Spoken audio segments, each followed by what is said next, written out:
pricing out young first-time buyers in the Highlands. And this, of course, takes me to that dread old spectre of Highland depopulation. So on a personal level, I would be extremely grateful if the Secretary of State could share his thinking, his methodology with the Scottish Government and make every encouraging noise they can to the Scottish Government to make sure that young local people can buy homes in the Highlands and live and work there in the years to come. Secretary of State. Well, the honourable gentleman and I share the same view that young people in this country should have every right to get on the housing ladder that those of us who were fortunate to do so in previous years did. It is a shame that the Scottish Government have chosen to close the Help to Buy scheme, to pause the First Homes Fund without bringing forward any credible alternatives. Of course, many of these issues are devolved, but where the Chancellor and I can take action in Scotland, we certainly will do. And as I said earlier, we're working very closely with the big banks on a UK-wide basis to see what more we can do to help first-time buyers to access high loan-to-value mortgages and get on the ladder. We now come with a substantive question to Minister Hughes. Welcome, Eddie. Thank you, Mr. Speaker, and I thank my honourable friend for his question, not least because, as a proud member of the Chartered Institute of Building, I take a keen interest in all things related to energy-efficient house building. So I'm personally delighted that from 2025, the Future Home Standard will ensure that new homes produce at least 75% less carbon dioxide emissions than those built to current standards. These homes will be future-proofed with low-carbon heating, high levels of energy efficiency and no further refit work needed to enable them to become zero carbon over time alongside the electric energy grid.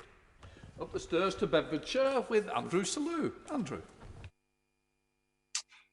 British architects like Bill Dunster are not only building energy efficient homes, they're building zero energy bill homes, which are brilliant for the planet, as well as helping us relieve poverty.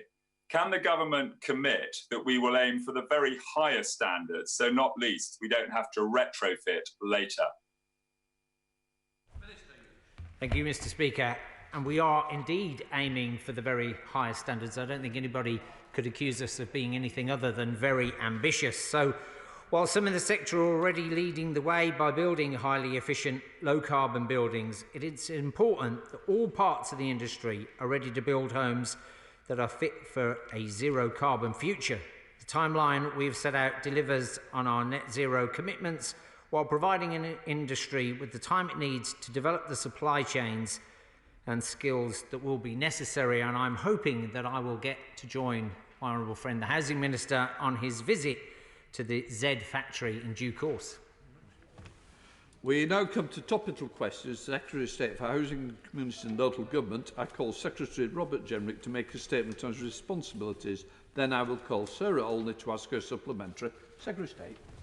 Mr. Speaker, on Saturday I was delighted to announce that the Ministry of Housing, Communities and Local Government will be opening a new dual headquarters in the great city of Wolverhampton, taking ministers, senior civil servants and decision makers to the West Midlands. We're leading efforts to level up all parts of the country, so it's only right that MHCLG brings decision makers to the communities we seek to serve. This is not just about the hundreds of jobs that we'll be bringing to the region, with 800 MHCLG staff outside of London by 2030. It's about more than that. It's about pride, prestige, proximity to power, ensuring that more local voices are reflected in the creation of government policy, and playing our part in raising the stature of smaller cities like Wolverhampton that have been undervalued by governments hitherto. Earlier today, I was pleased to meet representatives from Wolverhampton. You, Mr. Speaker, as a supporter of Chorley FC, will be pleased to know that included the mighty Wolverhampton Wanderers Football Club. All at the Ministry of Housing look forward to being an integral part of the great city of Wolverhampton and the wider West Midlands. I think it means the team that scraped through. Sarah Olney. Thank you, Mr. Speaker.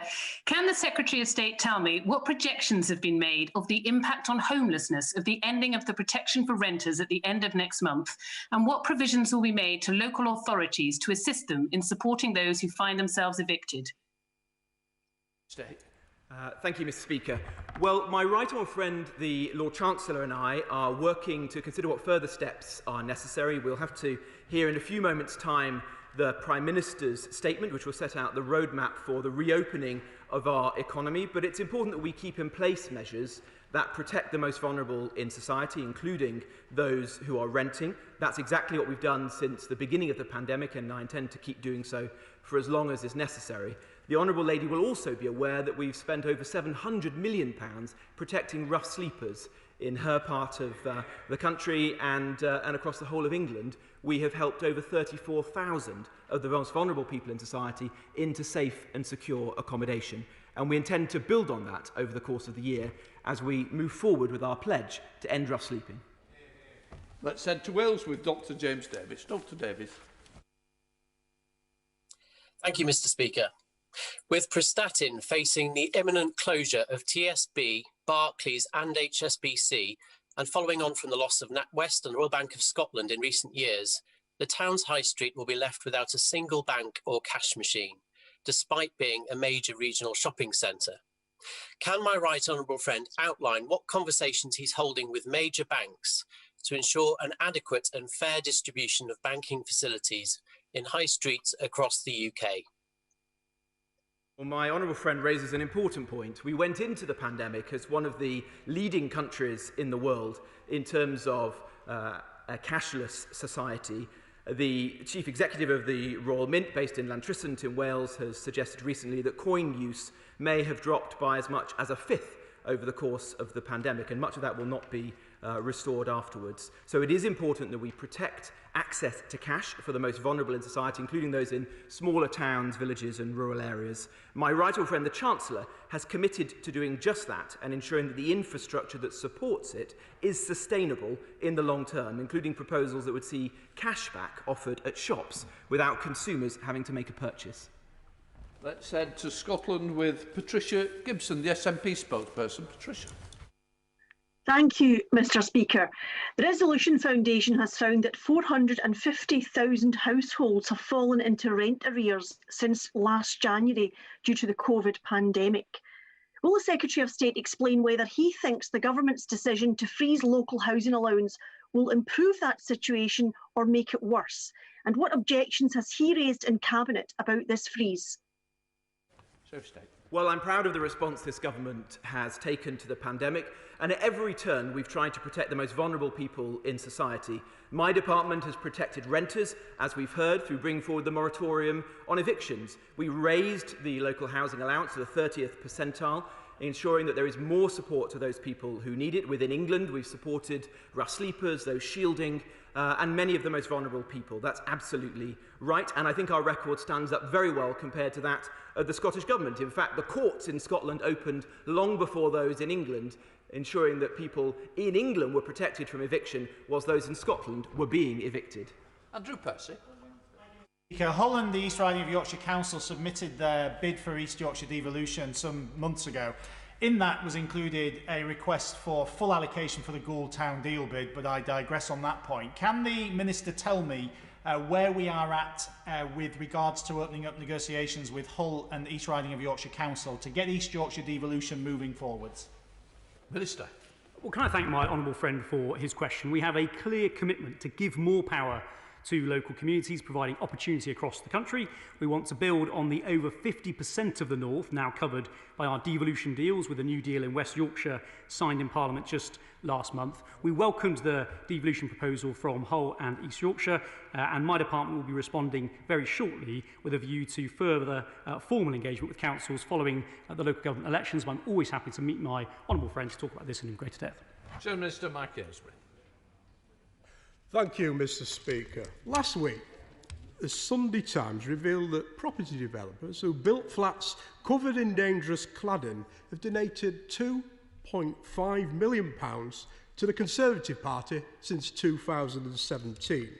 This comes after the 10 biggest house builders have made £15 billion in profit since the Grenfell Tower disaster, and made a tiny sum, of course, during the COVID-19 pandemic from a market boom fuelled by the stamp duty holiday.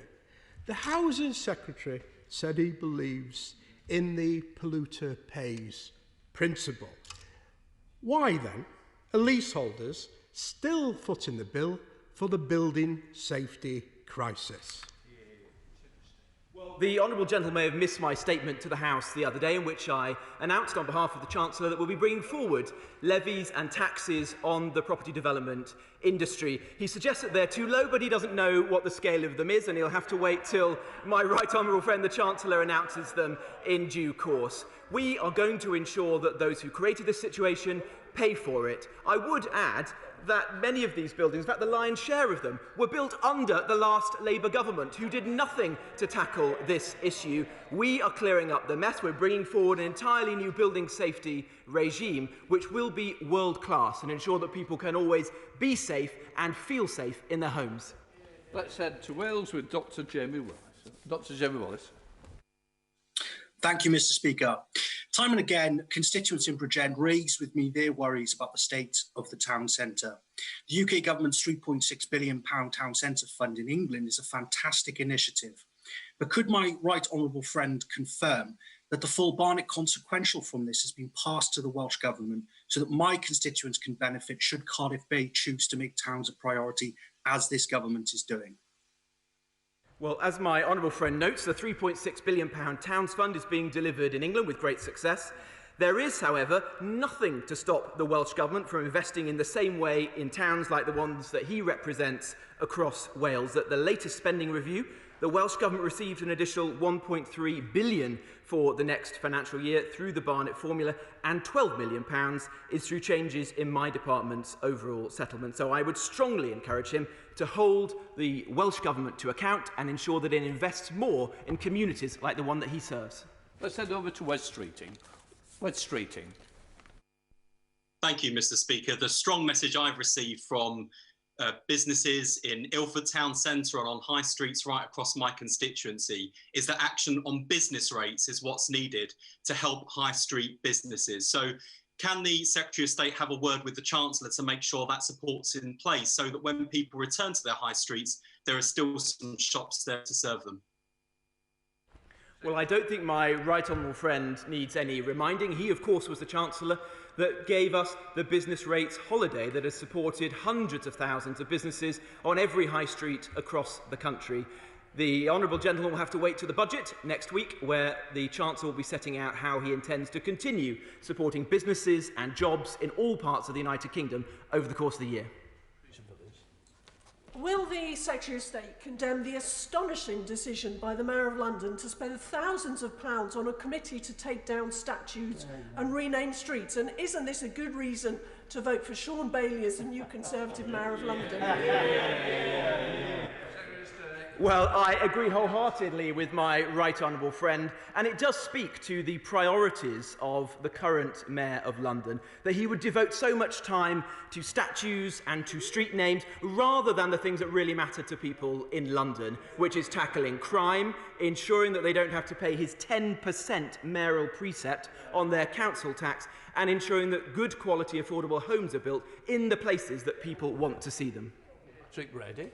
Mr. Speaker, well, we all know, despite the Prime Minister's experience as a mayor, he has called the devolution settlement a disaster and a mistake. And is that loathing of Scotland's Parliament perhaps the real reason that the government are ripping up the devolution settlement, grabbing back our powers and imposing a shared prosperity fund which bypasses the democratically elected members of the Scottish Parliament and bears very little resemblance to the needs or wants of the Scottish electorate?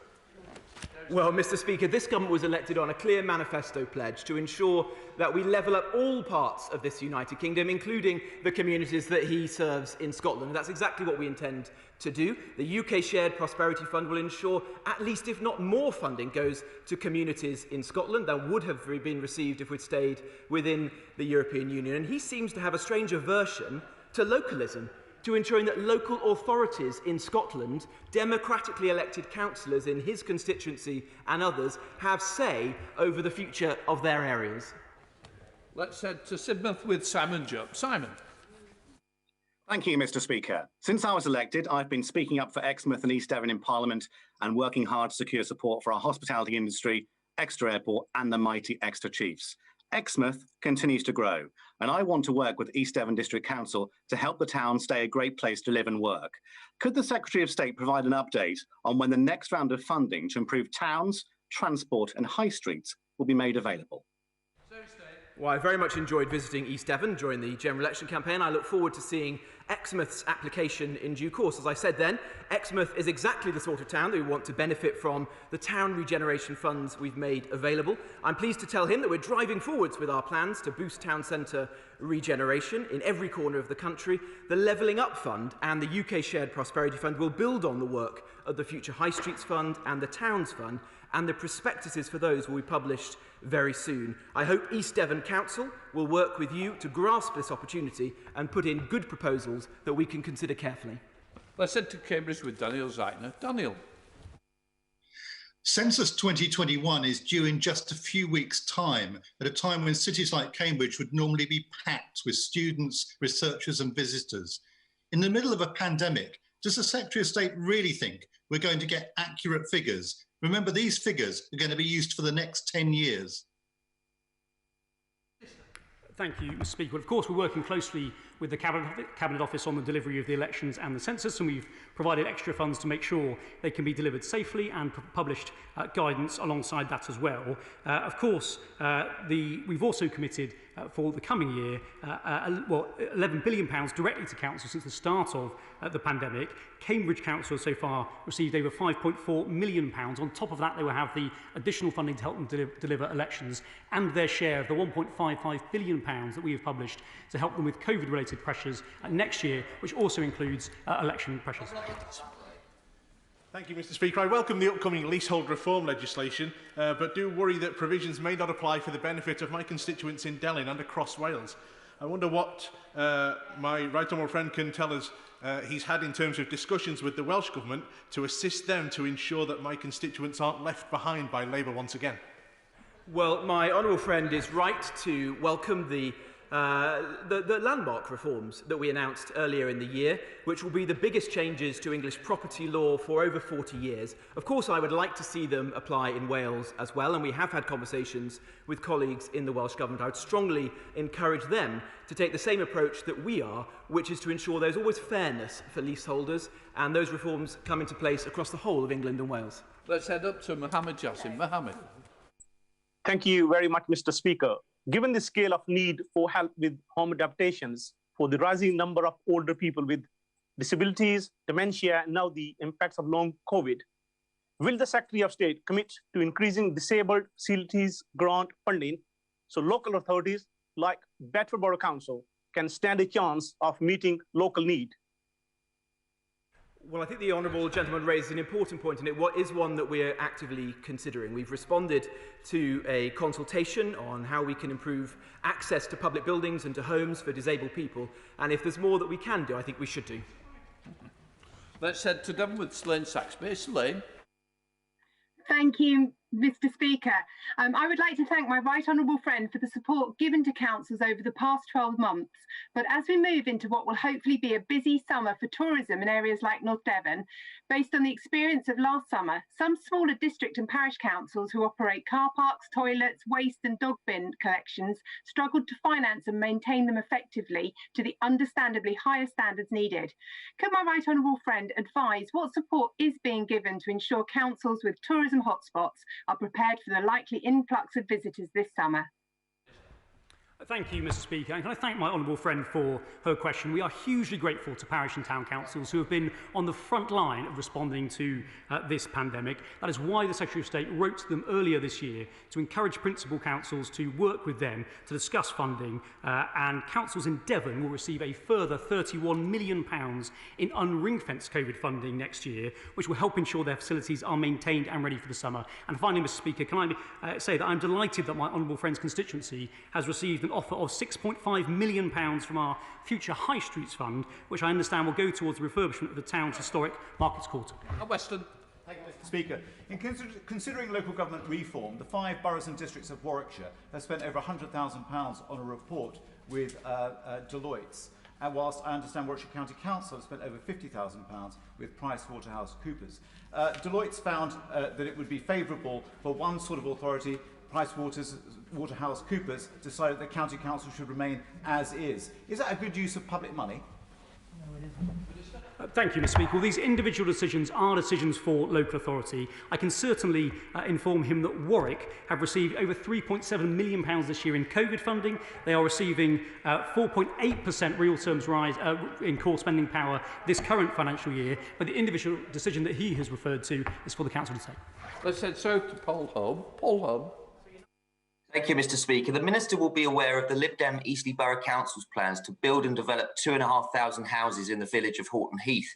Now, I know the Minister can't comment on specific planning applications, but what general advice can he give my constituents who are concerned by the Council acting as a developer and the planning authority, seemingly while ignoring statutory bodies like the Environment Agency? Well, I'm aware of my honourable friend's concerns regarding the new development at Horton Heath. As he says, I can't comment on individual planning cases, but he is right that where a local council acts as the developer and master planner of a particular site, it's particularly incumbent upon them to ensure that they take account of the views of statutory consultees such as the Environment Agency, the views of the local community, and indeed of strong local members of Parliament like himself. I'm suspending the House for 3 minutes to enable the necessary arrangements for the next business to be made. Order.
Order. The Prime Minister has given the authority for his statement to last longer than 10 minutes.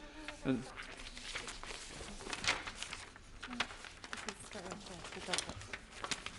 Order. Before I call the Prime Minister to address the Chamber, I'd like to point out that a British Sign Language interpretation of the statement is available to watch on the Parliament Live TV. I now call the Prime Minister to make his statement. Prime Minister! Thank you, Mr. Speaker. And with your permission, I will make a statement on the roadmap that will guide us cautiously but irreversibly towards reclaiming our freedoms while doing all we can to protect our people against COVID. Today's measures will apply in England, but we're working closely with the devolved administrations who are setting out similar plans. The threat remains substantial, with the numbers in hospital only now beginning to fall below the peak of the first wave in April. But we're able to take these steps because of the resolve of the British public and the extraordinary success of our NHS in vaccinating more than 17.5 million people across the UK. The data so far suggests both vaccines are effective against the dominant strains of COVID. Public Health England has found that one dose of the Pfizer-BioNTech vaccine reduces hospitalisations and deaths by at least 75%, and early data suggests that the Oxford-AstraZeneca vaccine provides a good level of protection, though since we only started deploying this vaccine last month, at this stage the size of its effect is less certain. But no vaccine can ever be 100% effective. Not everyone will take them up, and like all viruses, COVID-19 will mutate. So as the modelling released by SAGE today shows, we cannot escape the fact that lifting lockdown will result in more cases, more hospitalisations, and sadly, more deaths.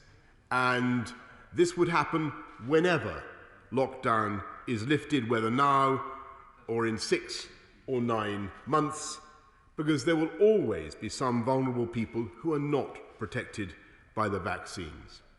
There is therefore no credible route to a zero COVID Britain, or indeed a zero COVID world.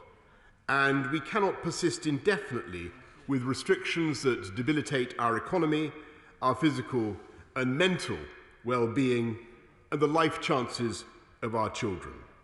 And that is why it is so crucial that this roadmap should be cautious, but also irreversible. We're setting out on what I hope and believe is a one-way road to freedom, and this journey is made possible by the pace of the vaccination programme. In England, everyone in the top 4 priority groups was successfully offered a vaccine by the middle of February. We now aim to offer a first dose to all those in groups 5 to 9 by the 15th of April, and I'm setting another stretching target to offer a first dose to every adult by the end of July. As more of us are inoculated, so the protection afforded by the vaccines will gradually replace the restrictions. And today's roadmap sets out the principles of that transition. The level of infection is broadly similar across England, so we will ease restrictions in all areas at the same time. The sequence will be driven by the evidence, so outdoor activity will be prioritised as the best way to restore freedoms while minimising the risk. At every stage, our decisions will be led by data, not dates, and subjected to 4 tests. First, that the vaccine deployment programme continues successfully. Second, that evidence shows vaccines are sufficiently effective in reducing hospitalisations and deaths. Third, that infection rates do not risk a surge in hospitalisations which would put unsustainable pressure on the NHS. And fourth, that our assessment of the risks is not fundamentally changed by new variants of COVID that cause concern. Before taking each step, we will review the data against these tests. And because it takes at least 4 weeks for the data to reflect the impact of relaxations in restrictions, and we want to give the country a week's notice before each change, there will be at least 5 weeks between each step. The Chief Medical Officer is clear that moving any faster would mean acting before we know the impact of each step, which would increase the risk of us having to reverse course and reimpose restrictions. I won't take that risk. Step 1 will happen from the 8th of March, by which time those in the top 4 priority groups will be benefiting from the increased protection they receive from their first dose of the vaccine. Mr. Speaker, all the evidence shows that classrooms are the best places for our young people to be, and that's why I've always said that schools would be the last to close and the first to reopen.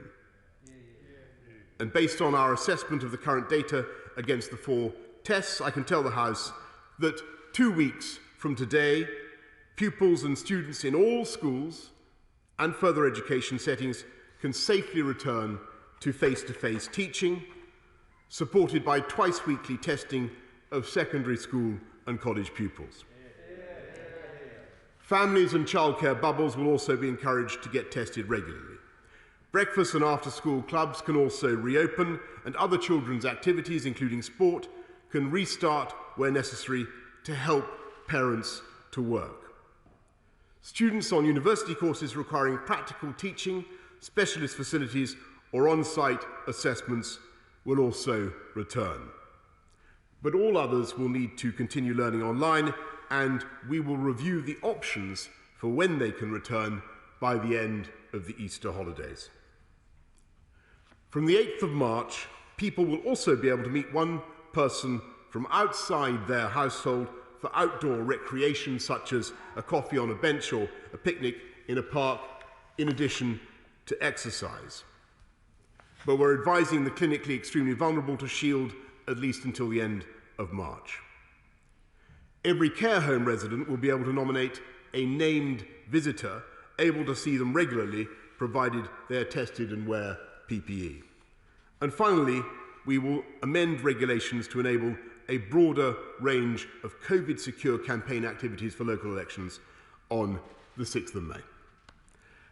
As part of step 1, we will go further and make limited changes on 29th of March when schools go on Easter holidays. It will become possible to meet in limited numbers outdoors where the risk is lower. So the rule of 6 will return outdoors, including in private gardens, and outdoor meetings of 2 households will also be permitted on the same basis so that families in different circumstances can meet. Outdoor sports facilities such as tennis and basketball courts and open-air swimming pools will be able to reopen, and formally organised outdoor sports will resume, subject to guidance. From this point, 29th of March, people will no longer be legally required to stay at home, but many lockdown restrictions will remain. People should continue to work from home where they can and minimise all travel wherever possible. Step 2 will begin at least 5 weeks after the beginning of Step 1 and no earlier than the 12th of April, with an announcement at least 7 days in advance. If analysis of the latest data against the 4 tests requires a delay, then this and subsequent steps will also be delayed to maintain the 5-week gap. In Step 2, non-essential retail will reopen, as will personal care, including hairdressers, I'm glad to say, and nail salons. Indoor leisure facilities such as gyms will reopen, as will holiday lets, but only for use by individuals or household groups. We will begin to reopen our pubs and restaurants outdoors, and honourable members will be relieved there will be no curfew and the Scotch egg debate will be over, because there will be no requirement for alcohol to be accompanied by a substantial meal. Zoos, theme parks and drive-in cinemas will reopen, as will public libraries and community centres. Step 3 will begin no earlier than the 17th of May.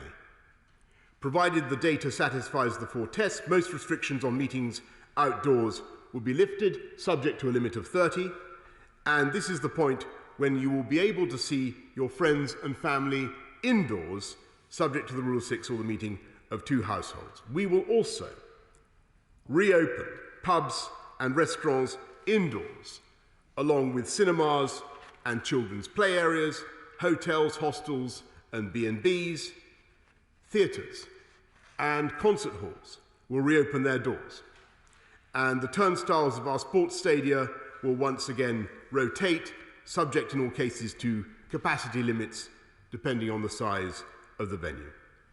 And we will pilot larger events using enhanced testing with the ambition of further easing of restrictions in the next step. Step 4 will begin no earlier than the 21st of June. With appropriate mitigations, we will aim to remove all legal limits on social contact, and on weddings and other life events.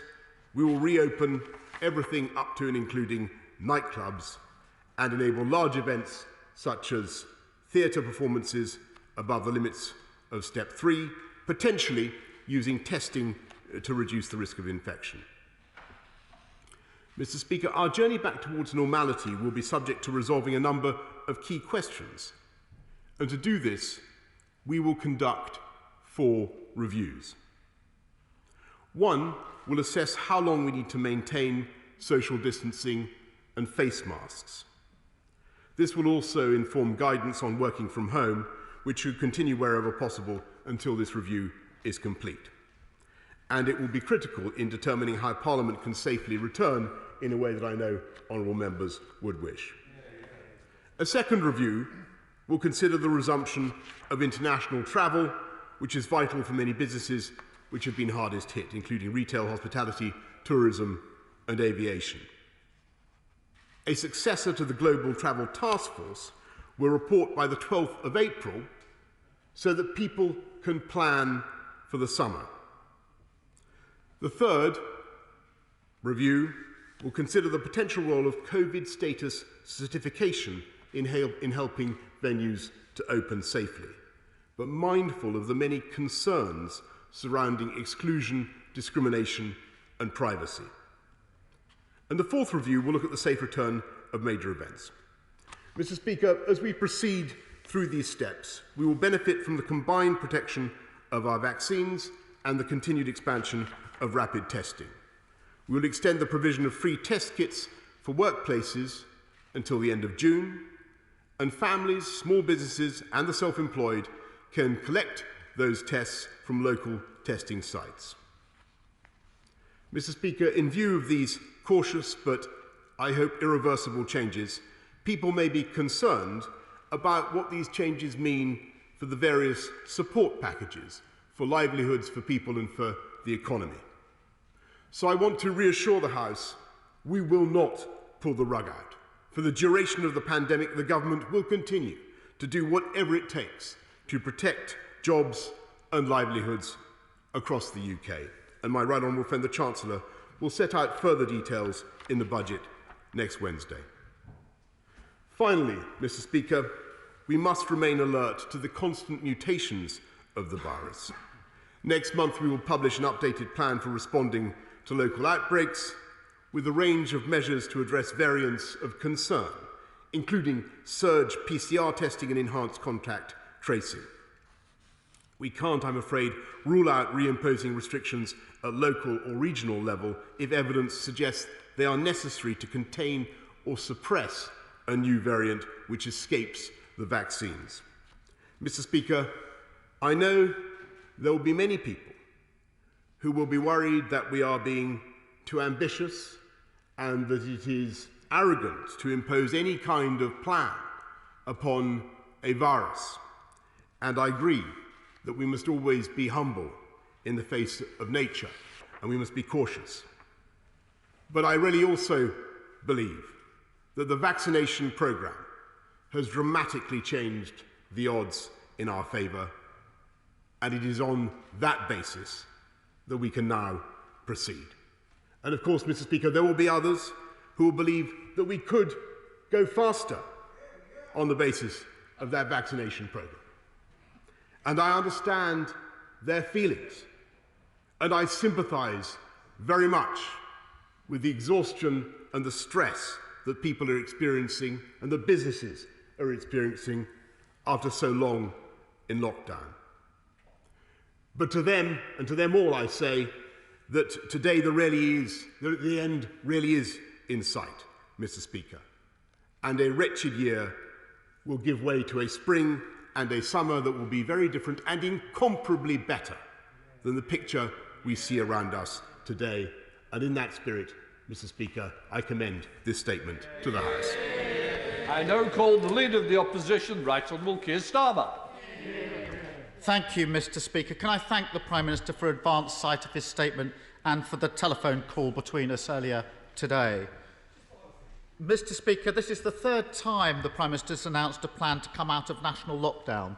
In the past, we've emerged without sufficient caution, without a clear plan, and without listening to the science.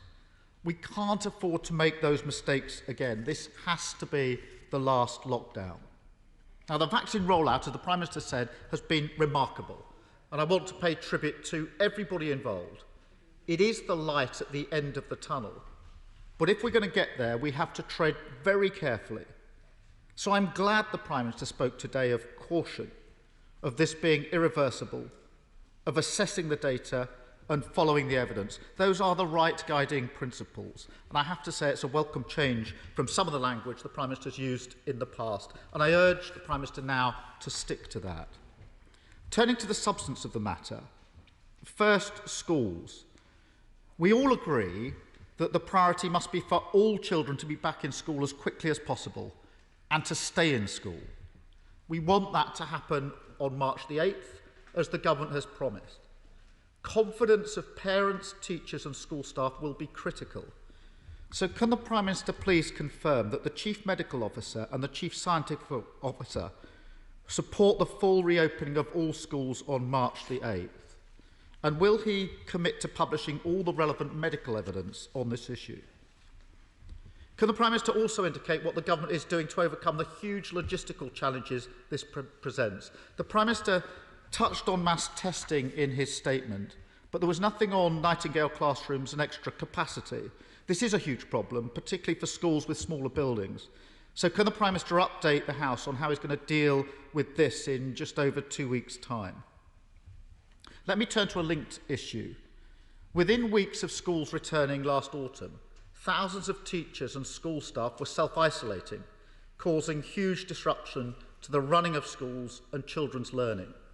We don't want that again. That's why we called for the early vaccination of all teachers and school staff. In my own constituency, the fantastic Crick Institute, which has been doing amazing work, has been vaccinating hundreds of people a day. They've been very clear to me and publicly that they could be doing more.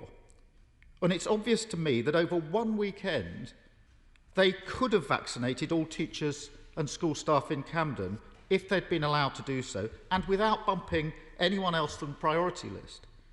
There are similar examples across the country.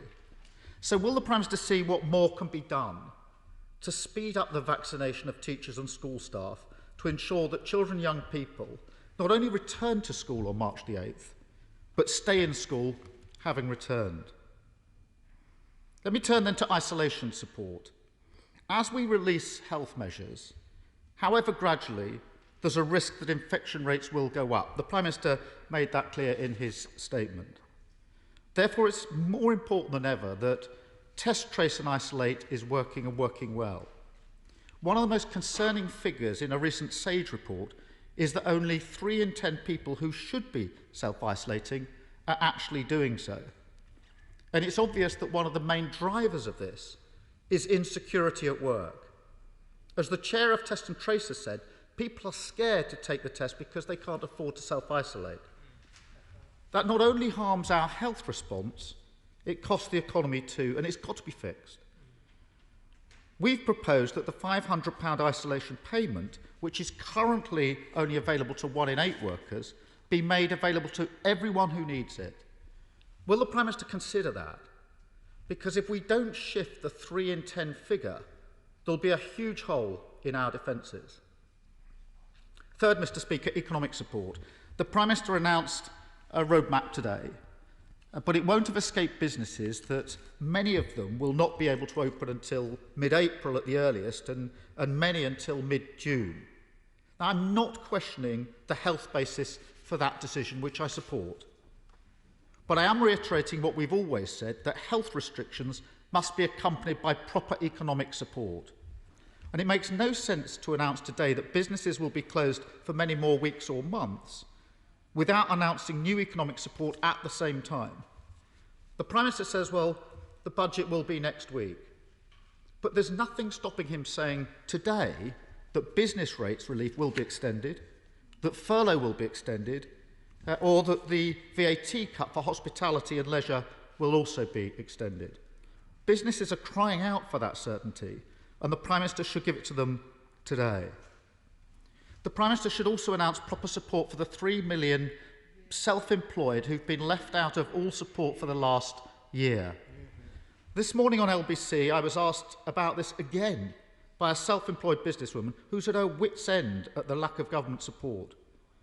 This roadmap means that she may not be able to get up and running again in her business until mid-June. So surely the Prime Minister needs to act now to close the gaps for these 3 million. Mr. Speaker, we support the twin principles that the Prime Minister has set out today, that lifting of restrictions must be both cautious and irreversible. But I know the Prime Minister will come under pressure from those on his own benches to go faster and to throw caution to the wind. Last week it was reported that around 60 of his own members of Parliament called for the end of all restrictions by the end of April. I'm sure there are going to be similar calls this afternoon. I hope the Prime Minister takes the opportunity to face this down. Because if this roadmap is to work, he needs to listen to the Chief Scientific Officer and the Chief Medical Officer, not the honourable members for Wickham or the Forest of Dean. If the Prime Minister does, he will have our support and will secure a majority in the House. If he does not, we will waste all the sacrifices of the last 12 months. Thank you, Mr. Speaker. Well, I'm very grateful to the right honourable gentleman for his overall support for the roadmap, and indeed I welcome his support for the vaccine rollout. And I'm sure that many people will be glad to hear what he says. I can't help but reminding you, Mr. Speaker, that the right honourable gentleman did vote to stay in the European Medicines Agency, which would have made a vaccine rollout at this speed impossible, Mr. Speaker. And he's right to say that it's a priority to get schools back safely, and I'm delighted that he agrees with that. And I can certainly say that that plan for March the 8th for all schools back on March the 8th is supported by the Chief Medical Officer and the Chief Scientific Advisor, and it would be a good thing if he could perhaps persuade some of his friends in the unions to say so as well, Mr. Speaker. And finally, to say that schools are safe. He mentions self-isolation, the importance of self-isolation, and we will continue to support those who are asked to self-isolate and indeed increase our package of support for them. As for support for business, for the self-employed, which he rightly raises, we will continue to put our arms around businesses and livelihoods around the country, as we have done throughout the pandemic. And the Chancellor, who has been extremely creative in this respect, will be setting out the details in the budget next week, as he would expect. Mr. Speaker, overall, I think we can safely say that we've had cautious support from the leader of the opposition today.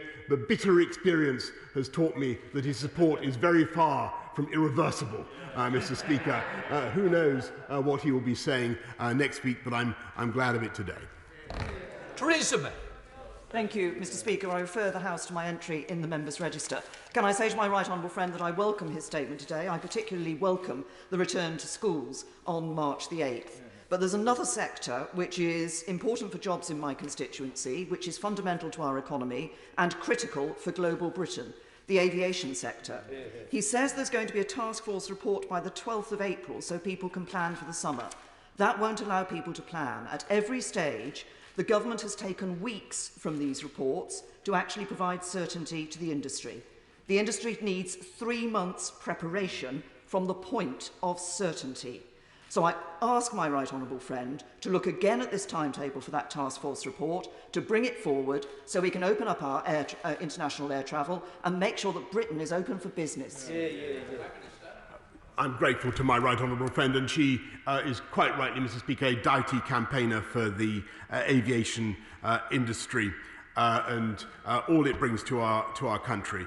And what I can tell her is that we will continue to support that industry throughout these difficult times, but I believe that setting a deadline of April the 12th for the report of the Travel Task Force, the newly formed reconstituted Travel Task Force, will give people time to make their plans for the summer. And if things go well, Mr. Speaker, if we can meet those these not before dates, then I do believe there is every chance of an aviation recovery later on this year. Let's head to the leader of the SNP with Ian Blackford. Ian Blackford. Thank you, Mr. Speaker. The success of the vaccine rollout, led by our incredible NHS staff, is something to behold and something that we are all thankful for. For the first time in many months, people across these islands are genuinely hopeful that an end to the current level of lockdown is finally in sight. But people also know that there is one major threat that could undo much of this hope. The spread of new international variants of this virus now poses the single biggest threat to finally getting out of this pandemic. That is why quarantine measures for international arrivals is so important. We simply can't afford to get this wrong. And that is why the Scottish Government has taken tough but absolutely necessary action.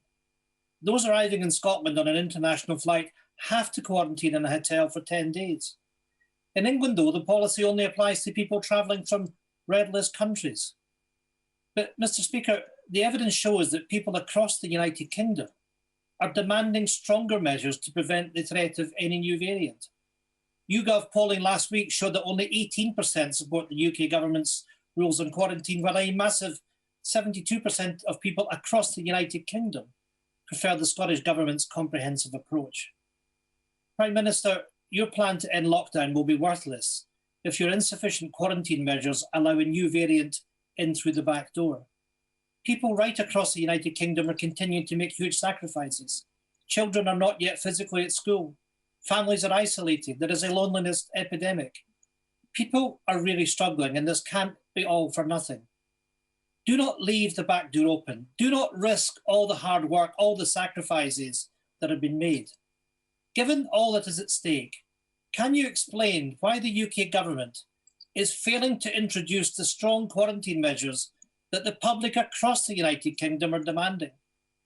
Will the Prime Minister think again and introduce the Scottish Government's comprehensive approach for international travellers? Let us all do what we need to in order to drive down the spread of the virus, to get us all to a position where we can reverse lockdown and begin to restore social interaction for all our well-being.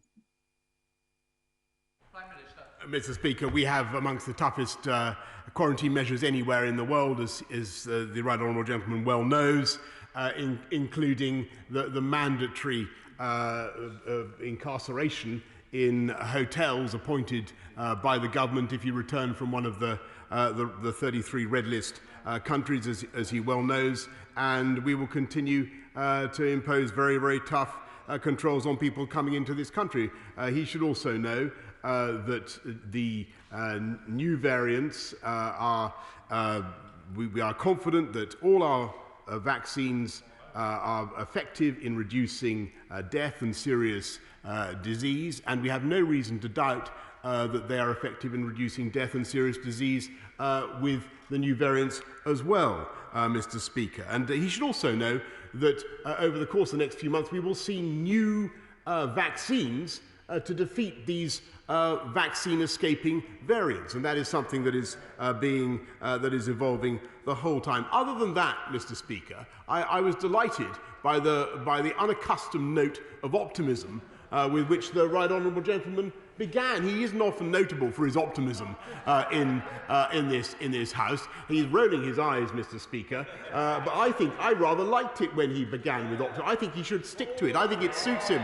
More optimism, I think, from the Right Honourable Gentleman would be I think, nice to hear. Let's head to the Chair of the Select Committee with Jeremy Hunt. Jeremy Hunt. Mr. Speaker, talking of optimism, the Prime Minister's approach feels very similar to Harold Wilson, who said he was an optimist, but one who always carried a raincoat. And his caution is absolutely right in the face of these new variants, when we are potentially so close to the finishing line. But as we get there, will he recognise the brilliant work of our health and care staff by building back better for them, potentially in next week's budget, by announcing that we will finally make sure that we're training enough doctors and nurses with a long-term workforce plan, and giving the social care sector a 10-year plan, just as we gave the NHS 10 years ago? Yes, indeed, Mr. Speaker. I pay tribute again, as I have many times before, to the incredible work, not just of our NHS staff, but of our social care staff, who've really borne the brunt of the pandemic and have done fantastically well. And we will certainly be bringing forward reforms of social care in addition to the massive investments that we've already made. Let's head to Ed Davey. Ed Davey. Mr. Speaker, the roadmap to recovery must put people hit hardest by this pandemic first, not least people with learning disabilities. They have died at rates more than 3.5 times the rest of the population, yet many are still not being prioritised for vaccination. Jo Wiley has spoken powerfully about how hideously unfair it was to be offered the vaccine before her sister Frances, who is now in hospital with COVID after an outbreak in her care home. And I know many other carers across the country feel the same, while our loved ones remain so vulnerable to this virus.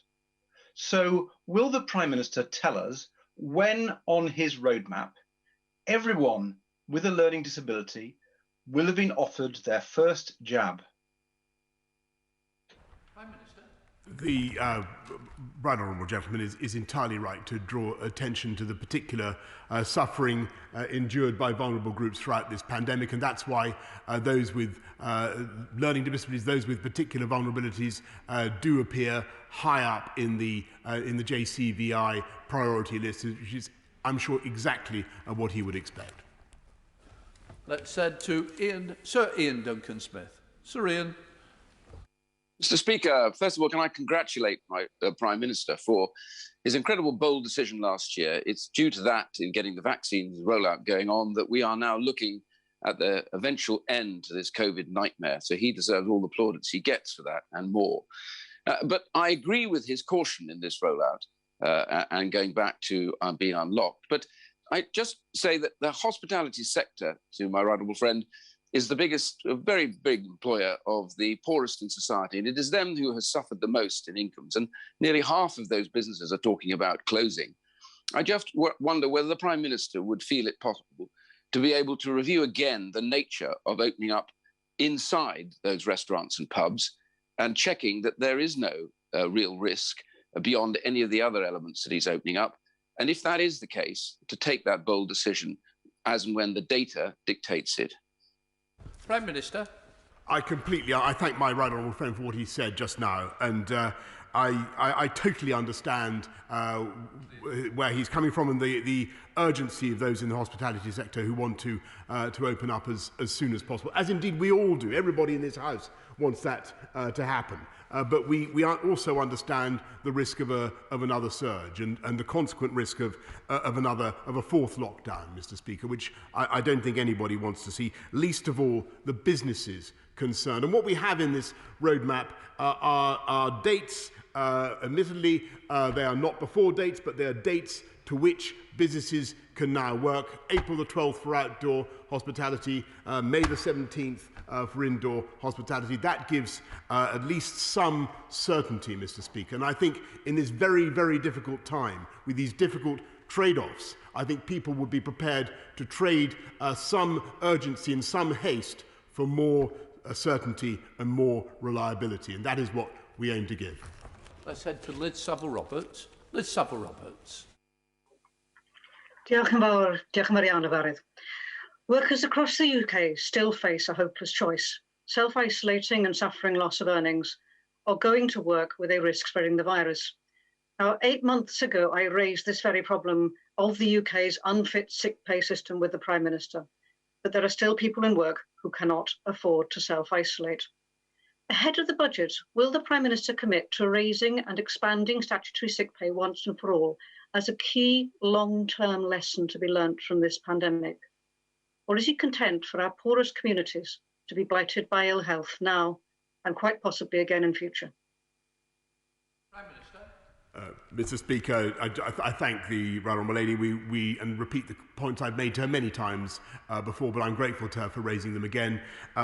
We will continue to look after people throughout the pandemic. We've increased benefits. There's the payment of £500, Mr. Speaker, and other payments that we'll make available. And our undertaking is to make sure that we protect people, whether they're self-isolating or whether they're forced not to be able to work throughout the duration of the pandemic. And you'll be hearing more about that from the Chancellor on March the 3rd.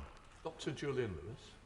Thankfully, my right honourable friend has clearly stated today that an extreme zero COVID approach is impracticable. Can he confirm that most, if not all, of his key scientific advisers now accept that our strategic goal must be and is a practical, vaccine-based method of controlling COVID like any other serious respiratory virus, such as influenza? My right honourable friend is completely right in the analogy he draws, and the only reason I'm able to say, Mr. Speaker, to the country is that we must learn to live with COVID as we live with flu, Mr. Speaker, in the long term, is of course because we have this vaccination programme and the capability to evolve our vaccines. Let's head south to Caroline Lucas. Caroline Lucas. Thank you, Mr. Speaker. As well as welcoming the success of the vaccination programme, I want to emphasise there is a lack of sufficient financial support for self-isolation. There is, in the words of one of the government's own advisers, a huge gaping hole in the Prime Minister's COVID strategy. The payments aren't enough, they're not reaching the right people. So as well as fixing that once and for all, will he also take this opportunity to respond with the seriousness it deserves to the High Court's ruling on Friday that the Secretary of State acted unlawfully by failing to publish COVID contracts? No one has ever suggested that ministers didn't need to act fast to procure PPE and other COVID-related contracts, but transparency matters even in a crisis. So if the government has nothing to hide, will he now publish details of who benefited from the VIP lane, who lifted the velvet ropes for those favoured companies, what price were they paid and why were they chosen? Parliament and the country have a right to know. Mr. Speaker, of course we'll continue to look after those who are self-isolating and to improve their support where we can, as I said. As for the contracts that she has just mentioned, all of the details are on the record, and of course it was right to work as fast as we possibly could to get the PPE that this country so desperately needed. Said no to Imran Ahmad Khan. Imran.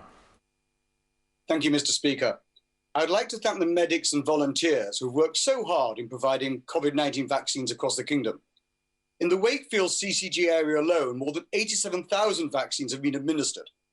The vaccine rollout is the fundamental rule out, ensuring that we are able to return to now lamented normality and properly follow the pathway outlined by the Prime Minister just now. Mr. Speaker, I'm concerned that vaccine disinformation has specifically targeted ethnic minority groups, leading to some refusing the vaccine when offered. Can my right honourable friend, the Prime Minister, outline what steps the government is taking to encourage BAME groups to receive the vaccine when offered? Prime Minister. Well, I'm grateful to my honourable friend. I congratulate him on the spectacular throne on which he appears to be sitting, Mr. Speaker. But he and I, not so long ago, were together in the Al Hikmah community centre in Batley, and I again thank all those involved, and indeed community groups up and down the land who are doing an outstanding job in promulgating vaccinations. He raises a very, very important point. I thank him for what he's doing to promote vaccinations for everybody. Let's go over to Jeremy Corbyn. Jeremy Corbyn. Thank you very much, Mr. Speaker. My constituents are seeking explanations. Most of them have lost income, many have lost their jobs, all are facing varying degrees of stress, from the very severe to the concern about their lives. Many local small businesses have closed for good because they see no future and they're not getting the support that they need. Yet, Mr. Speaker, I think answers are required from the Prime Minister. how £10.5 billion of NHS contracts were awarded without tender, how a further 99% of all NHS contracts were awarded again without tender, and that last week the court found that the Secretary of State for Health had not acted legally in the awarding of these contracts. And so I ask the Prime Minister to do two things. Will he end this scandalous privatisation of our NHS, which is happening before our very eyes? And will he also replace the Health Secretary with somebody who will stand by and obey the law and publish in advance all contracts that are due to be let, so the public can see how their money is being spent?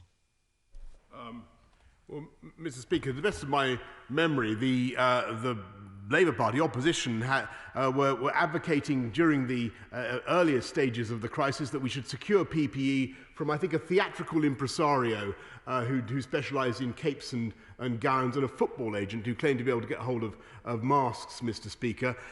We went as fast as we possibly could to get PPE, and those who are now denouncing us for going too fast were those who were complaining back then that we weren't going fast enough. Said to David Simmons. David Simmons. Mr. Speaker, my right honourable friend and the government have rightly been unapologetic throughout this pandemic in determination to safeguard children's educational opportunities and well-being. Can the Prime Minister confirm that once all schools reopen on the 8th of March, the government will be putting in place all the measures necessary to keep them open, working with academy trusts and crucially local authorities to avoid any further disruption to our children's education? Prime Minister. Yes, indeed, Mr. Speaker. I'm grateful to my honourable friend because that is exactly why we wish to take this cautious but irreversible approach in order to make sure that we don't have to go back into measures that would keep kids out of school again. And he's quite right in what he says. Let's head over to Jim Shannon. Jim Shannon. Thank you, Mr. Speaker. Can I welcome the Prime Minister and Government's progressive roadmap, which of course is underpinned by the incredibly successful rollout of the vaccine? And can the Prime Minister confirm that we have no supply issues and are on target to give the second dose to all of those on the NHS front line who are due their second dose within the next few weeks? And can the Prime Minister assure us that this will not adversely affect the continued supply and the availability of first vaccines for informal carers of those who are shielded? Thank you. Prime Minister. Mr. Speaker, the honourable gentleman is completely right to raise this and to care deeply about supply. We have no supply issues at the moment, and we're confident that we can meet our targets. Let's head to Sir Bernard Jenkins. Sir Bernard. Thank you, Mr. Speaker. May I congratulate the Prime Minister on the fact that there are sunlit uplands that now beckon us, but that he's right to say that the threat remains substantial, because while we're unlocking, at this stage, only a third of the adult population has been vaccinated. So what will the government be doing to minimise the threat of another lockdown, such as strengthening the track and trace and isolate operations, particularly at local level, providing COVID-safe spaces so it's easier for people to self-isolate who are infected, and to deploy testing capacity more effectively, such as, for example, testing school children twice a week in schools, as we're already going to be testing teachers? Prime Minister. My right honourable friend is absolutely right in the ideas that he puts forward. Test, track and trace has been improving the whole time over the period of the pandemic, and he's right to draw attention to the potential of lateral flow testing, not just in schools, where, as he says, we're going to be doing it twice a week for secondary school pupils after the first couple of weeks, but also rolling it out for companies, for local areas, local communities, to take it up as an additional support, an additional way of fighting the disease. Let's head to Ruth Jones. Ruth Jones. Thank you, Mr. Speaker. I know the Prime Minister was in my right honourable friend's constituency of Torfaen last week to see the vaccine programme being rolled out by the Aneurin Bevan University Health Board at Cwmbran Stadium. So I joined with him in thanking all the Welsh NHS staff and volunteers who are working so hard to save lives by rolling out the vaccine programme in this way. However, I wonder if the Prime Minister agrees with me and many people across Newport West who believe that every single penny of public money must be accounted for. And if so, what's he going to say to his Health Secretary, who, according to the courts, breached his legal obligation by not publishing details within 30 days of contracts being signed? We've had 2 attempts at getting the Prime Minister to answer, so I'm hoping it's third time lucky. Prime Minister. Mr. Speaker, I'm going to ruthlessly to repeat what I said before, which is that I believe that it was absolutely right for this country to secure PPE as fast as we possibly could, indeed, as it just as it has been right to roll out a vaccine programme as fast as we possibly can. And it was great to be in Cwmbran and to see what they're doing there. And that is thanks to the dynamic work of the NHS and indeed of everybody in the Department of Health and Social Care, including the Health Secretary. Wander up to Mark Logan. Mark Logan. Prime Minister, today I hosted a Zoom between Bolton North East's pubs, restaurants and the Minister for Small Businesses. Can the Prime Minister ensure we allow businesses enough time to improve our hospitality's operating data and make the dates in 2021 utterly delectable? Prime Minister. I thank my honourable friend for what he's doing to help local business and to rally them. And I would just say to them that if we can stick to this roadmap, and I believe that we can, then there is not long to go now for those businesses. There are for hospitality in Bolton. There are 2 dates. There's outdoor hospitality on April the 12th, and then indoor with all its potential on May the 17th. I do believe that gives some dates for us all to think about, for business to work towards, and I hope that will be of some reassurance to them. Thank you, Mr. Speaker. Some eminent members of SAGE have indicated that they're concerned about a resurgence with the return of children to schools.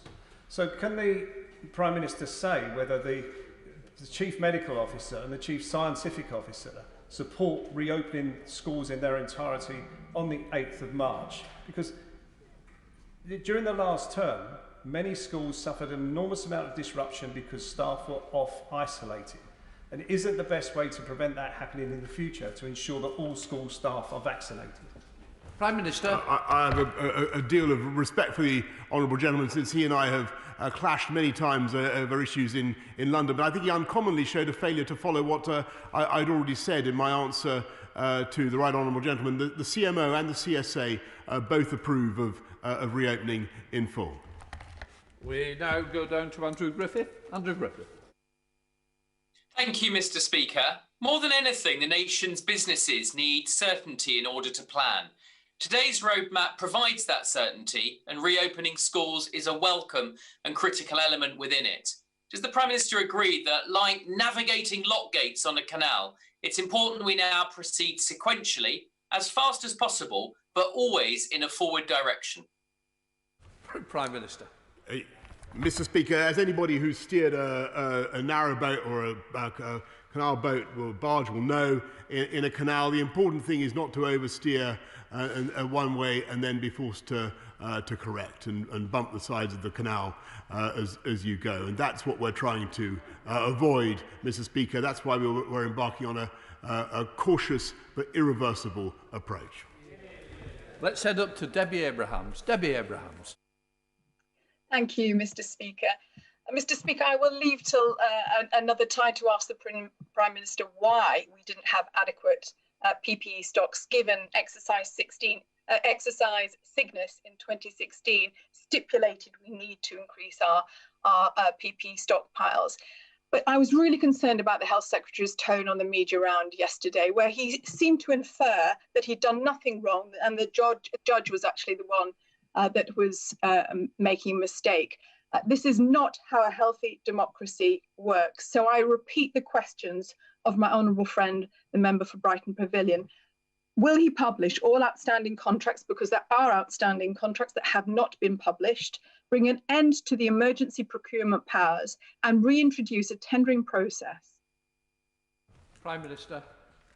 Mr. Speaker, I really I can see that there's a concerted attempt to make a point here today about this, but I must say that I do think that every effort was made by the government to secure PPE as fast as we possibly could, and I think that's what the people of this country wanted. We ended up, I think, with 32 billion items of PPE, and we now have the capability, which I think will reassure her constituents more than anything else. We have the capability now in this country, thanks to Lord Dighton and the PPE Task Force and others, to make 70% of our PPE needs in this country. Let's head to Craig Whittaker. Craig Whittaker. Thank you, Mr. Speaker. It is brilliant news that we've vaccinated 1 in 3 adults now in the UK. A huge testament to British science, the NHS, my right honourable friend, the member for West Suffolk and his whole team, and everybody involved in the vaccination programme, not least my right honourable friend, the Prime Minister. But does the Prime Minister agree with me that because of his swift rollout of the vaccine programme, we're in a much stronger position now to start easing restrictions and putting us back on the path to some form of normality much sooner than would have been without a vaccination rollout programme? Prime Minister. Yes, of course, Mr. Speaker. My honourable friend is completely right, and I thank him very much for what he has just said. The only reason this roadmap is possible, and we're one of a tiny number of countries around the world that have been able to set out a roadmap with dates and milestones this far ahead, Mr. Speaker. It's only possible because of the vaccination rollout programme. Let's head to Neil Coyle. Neil Coyle. Thank you, Mr. Speaker. People of this country have endured so much in the last year, including personal tragedies amongst the highest excess death toll, job losses under the worst damage to any major economy. But they've also seen the Prime Minister's closest advisor, Dominic Cummings, break the COVID regulations, the Home Secretary break the Ministerial Code, and now the Health Secretary break the law to hide crony contracts, all without consequences. Going forward, Prime Minister, will you end the system of one rule for your Tory powers and another for the rest of us? Prime Minister.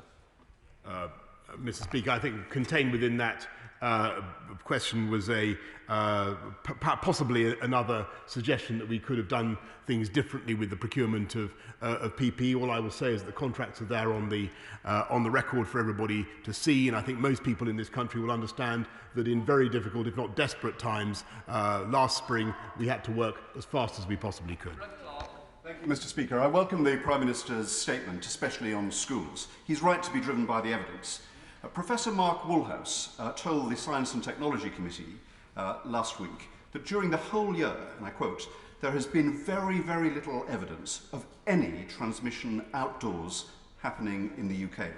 So will my right honourable friend continue to look at the evidence and see whether it's possible to bring back outdoor activities like sports during the weeks ahead? I know with the spring weather coming, that would be a great boon to millions of people across the country. Prime Minister.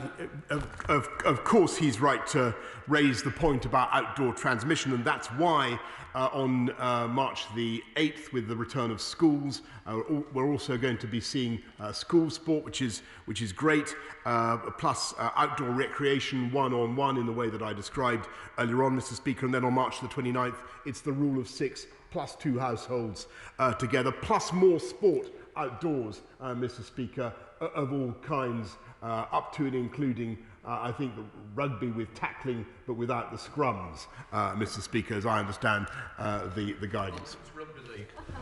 Right, let's go up north to Alan Dorrans. Alan Dorrans. Thank you, Mr. Speaker, and good afternoon.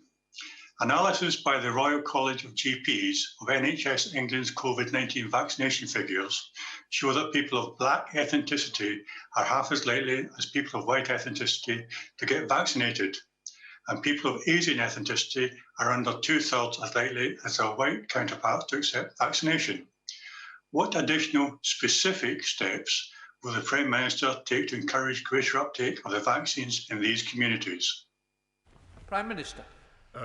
Mr. Speaker, the number of people receiving the vaccine is actually increasing in all communities on roughly the same gradient, but we're concerned, he's quite right to raise the concern that I think everybody has about uptake in some communities. It is now going faster, and what we've done is rolled out a network of community champions. I think we've put about £23 million into supporting community champions for hard-to-reach, vaccine-resistant communities. And just the most important thing is for everybody to get across the message that the vaccine is a wonderful thing. Everybody should get it. Get your vaccine when you get your message from the NHS. Sir Graham Brady. Thank you, Mr. Speaker. Can I welcome very strongly the reopening of schools? After what we've put them through over the last year, it's time we prioritise the interests of our children and young people. The Prime Minister also sets out a programme based on data, not dates, and that must be right. But will he please publish the precise criteria for each of those stages to be met? And finally, when the renewal of emergency powers is due, will he undertake to bring that vote to the House before the Easter recess and not after? Prime Minister. Yes, indeed, Mr. Speaker. There's going to be a massive, I think, data dump is the word I've been quoted today. So colleagues may already have seen some of the data that's available underpinning the roadmap that we've set out, and there will, of course, be another vote in this House about these measures before Easter, and then those measures, in turn, Mr. Speaker, elapse on June the 21st in the way that I've described. Let's head to Rachel Hopkins. Rachel. Thank you, Mr. Speaker. Local council public health teams will continue to be pivotal in controlling the virus, but the government's decade of austerity and cuts has damaged their capacity, with the public health grant last year, 2020-21, being 22% lower per head in real terms compared to 2015-16. So will the Prime Minister tell the House when the public health grant allocation for this year will be announced, and whether it will include a significant real terms increase to ensure councils can continue to keep our communities safe? Prime Minister. Madam Deputy Speaker, I'm very grateful to councils, particularly public health officials, for the incredible work that they've done in the last year. Absolutely amazing work that they have done. We are supporting them with another £4.7 billion, as she knows, to support local councils in everything they do, and we will continue to offer support throughout the pandemic. We now go to Peter Aldous. Thank you very much, Madam Deputy Speaker. For his statement and for the precautionary approach that he is pursuing to lifting the lockdown. It is clear that the impact of COVID will be a long time, and I would thus be most grateful if he could confirm that this plan is coordinated and synchronised with the measures that the Chancellor will announce in the budget, and there will be ongoing support for both badly affected businesses, sectors such as hospitality, and for those people who are relying on the £20 uplift to universal credit. Prime Minister. Thank you, Madam Deputy Speaker. Yes, of course, Mr. Speaker. Madam Deputy Speaker, we will make sure that we continue to look after people throughout the pandemic, as we have done since the beginning, and the Chancellor will be setting out exactly what we're doing next week. We now go to Andrew Gwynn. Been under local restrictions since the end of July, and it's been a long few months. So can I welcome the roadmap out of lockdown and also the success of the vaccine? Now, as somebody who's just been just about shaken off long COVID symptoms 11 months after contracting COVID, can I urge him not to forget those still struggling and the many more who will develop long COVID as a consequence of the latest wave of the virus? As the economy switches back on, as lives return to normal, will he also commit to do more for those who still don't have access to long COVID clinics, who still don't have access to support or help, so that nobody is left behind? Prime Minister.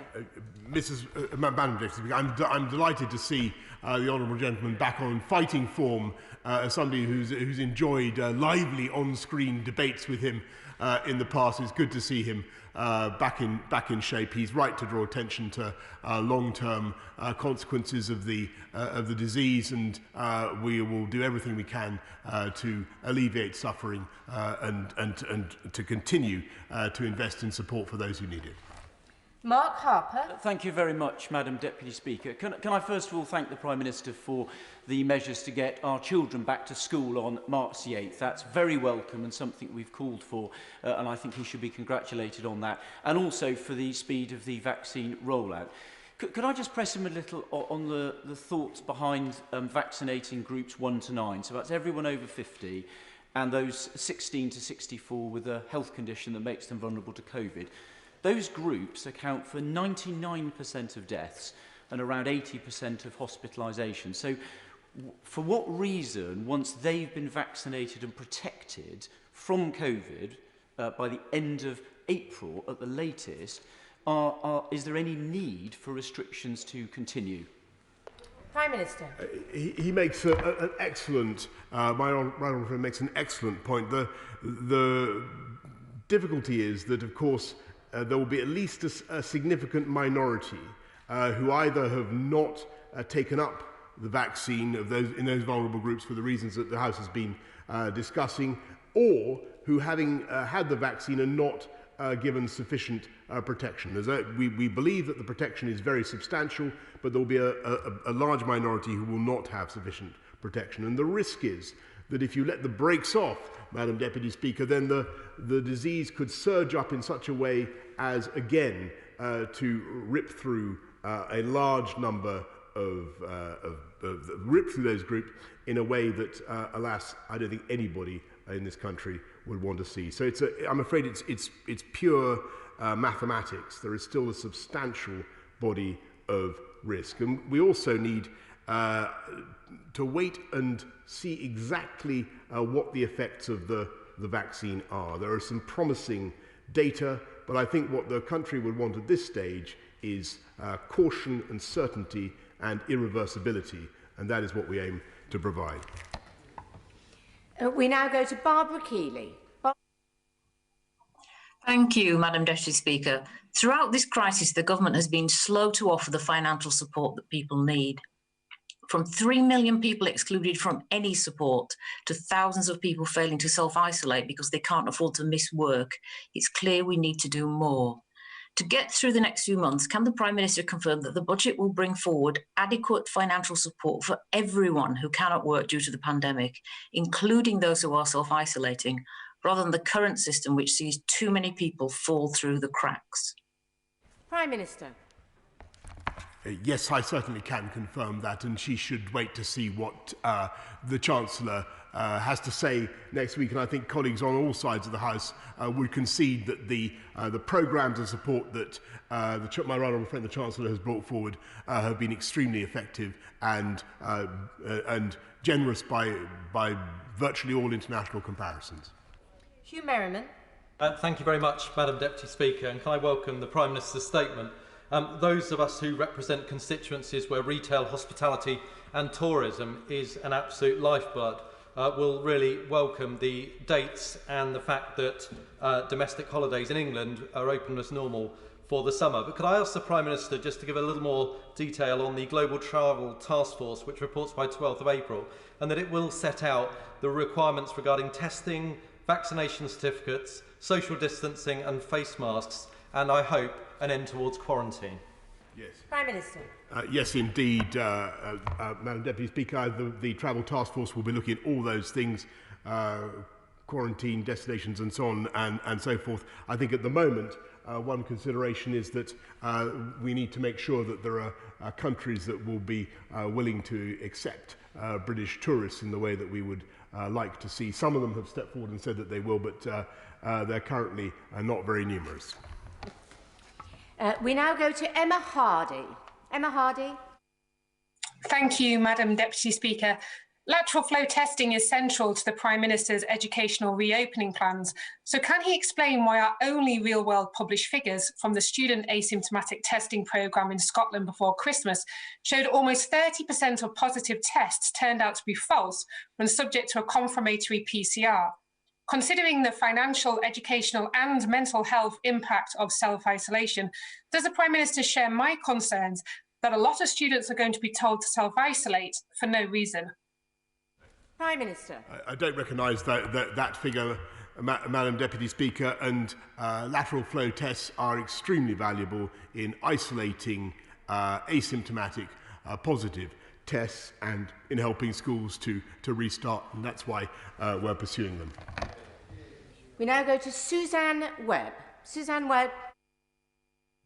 Thank you, Madam Deputy Speaker. I welcome the statement today and the prudent and cautious measures to reducing lockdown restrictions. We have all had our role to play in combating this virus and a role which will continue for some time. So would the Prime Minister join me in saying thank you to all my constituents in Stourbridge for their continued patience and resilience, to the fabulous Dudley NHS, to my care homes, Mary Stevens Hospice, to all those unsung heroes, to my teaching fraternity, the army of vaccinators, to all key workers and those essential workers who have kept us fed and watered, all truly heroic efforts by one and all. Prime Minister. Well, can I congratulate my honourable friend on her brilliant question. I plant my flag firmly on everything that she's just said and echo it sincerely. I add my thanks not just to the people of Stourbridge for their patience and resilience, but to the people of the entire country. Now going to Munir Wilson. Munir Wilson. Thank you very much, Madam Deputy Speaker. Too often, children and young people have been an afterthought during this pandemic. Aside from lost learning, many children are feeling anxious and lonely due to not seeing their friends, missing out on play and other activities. We know 1 in 4 has self-harmed in the past year, eating disorder rates are soaring, and demand for acute beds is reaching crisis point. So will the Prime Minister please commit to providing a ring-fence resilience fund for schools, as proposed by Young Minds, to ensure that young people are given the mental health support that they so desperately need? Prime Minister. She's absolutely right to draw attention to the endurance, the things that we've asked young people to put up with this year and over the last 12 months. There can't have been a generation like it that's experienced so much disruption to their education, and she's right to call attention to the pressures, the stress that has caused. And so we've invested massively in mental health provision particularly for young people's mental health. And one of the things we've done is appoint a young people's mental health ambassador in the form of Alex George. But the top priority for the government is now not just to get kids back in school on March the 8th, but to make sure that we remediate their education with a programme of much more than £1 billion. And the Secretary of State for Education will be setting out more about our plans to help those pupils later this week. Now go to Sarah Dines. Sarah Dines. Thank you, Madam Deputy Speaker. The people of the country are desperate to be set free as soon as possible. As my right honourable friend knows, many of the tourism and hospitality businesses in Derbyshire Dales have been hit heavily by this pandemic. Can he please encourage the country to book self-catered, self-contained accommodation for staycation holidays in places such as Derbyshire Dales this summer, where families are able to minimise mixing with other people, but to have some fun? Prime Minister. Oh, she is completely right, and as you will have heard just now, the option to book a staycation, all being well, Madam Deputy Speaker, is now there for April the 12th, and I can't imagine there are many destinations lovelier around then than the Derbyshire Dales. Now go to Neil Hanvey. Neil Hanvey. Thank you, Madam Deputy Speaker. Following the High Court ruling that the Secretary of State for Health and Social Care acted unlawfully by failing to comply with transparency rules, will the Prime Minister now publish the names of the companies awarded contracts that were introduced to high priority lanes by ministers, honourable members, peers and officials, and set out any material, financial or fiduciary responsibility or relationship between each company and the persons responsible for that introduction to the priority lane. Prime Minister. Yes. I'm grateful, Madam Deputy Speaker. I repeat the answer I've given several times. All these contracts are published in the normal way. We now go to Sir Robert Neal. Sir Robert Neal. Thank you, Madam Deputy Speaker. Welcome the Prime Minister's statement, and we all recognise the huge work that's been done to make the vaccine rollout a success. But can I press him upon why some of the dates are set as no earlier then? If we believe in the vaccine, we believe in the programme, and we believe in the data, isn't the logic that if the data shows we can move to free up sectors of the economy sooner, we should not artificially hold them back? Surely that's following the data. Shouldn't there be a little more flexibility there? Prime Minister. Mr. Speaker, we need to see, Madam Deputy Speaker, we need to see the data, we need to see the effect of each successive relaxation, and as I explained to the House, we need 4 weeks to assess whether or not the relaxation has caused a surge in the virus, because that's the time it takes. So from the unlocking of the opening of schools until the 12th of April, we'll need to assess that. Then we'll need a further week to give people due notice, and the same onward through May the 17th, June the 21st, and so on. And the reason for that cautious but irreversible approach is that I think people would rather have certainty rather than urgency. And we're going as fast as we reasonably and responsibly can, but if it's a trade-off between haste and certainty, I think people would prefer certainty. Now going to Tracy Brabin. Tracy Brabin. Thank you, Madam Deputy Speaker. The Prime Minister will appreciate parts of my constituency and others in West Yorkshire have been in heightened restrictions and higher tiers since last summer when others had much more freedoms. Our people and businesses have paid a disproportionately high price in the national effort to tackle COVID. And because of this, many areas are building back from a more challenging position. So can the Prime Minister confirm today that funding packages will address this specific inequality and that there will be no return to regional tiers, ensuring our recovery from COVID is truly a national recovery? Prime Minister. Yes, she should wait to see what the Chancellor says next week, and we will make sure that we go forward as a one nation together. William Ragg. Madam Deputy Speaker, could I congratulate all of the staff and volunteers, particularly at the Boston Moor Surgery in Offerton in my constituency, where I had the privilege of joining them as a marshal for the car park on Friday afternoon as they administered over 500 vaccines. And my right honourable friend says that he is led by the data and not the dates, yet his statement outlines many dates. So will he commit to publishing the thresholds of data that will determine the easing of lockdown measures? Prime Minister. Yes, indeed, he can examine all the data that we've published today, and I've set out the criteria by which we will proceed. And I thank him for what he's doing to marshal people in the car parks. We now go to Christina Rees. Christina Rees. Thank you, Madam Deputy Speaker. On the 18th of February, the UK government announced £18.5 million for 4 research projects to better understand the causes, symptoms and treatment of long COVID.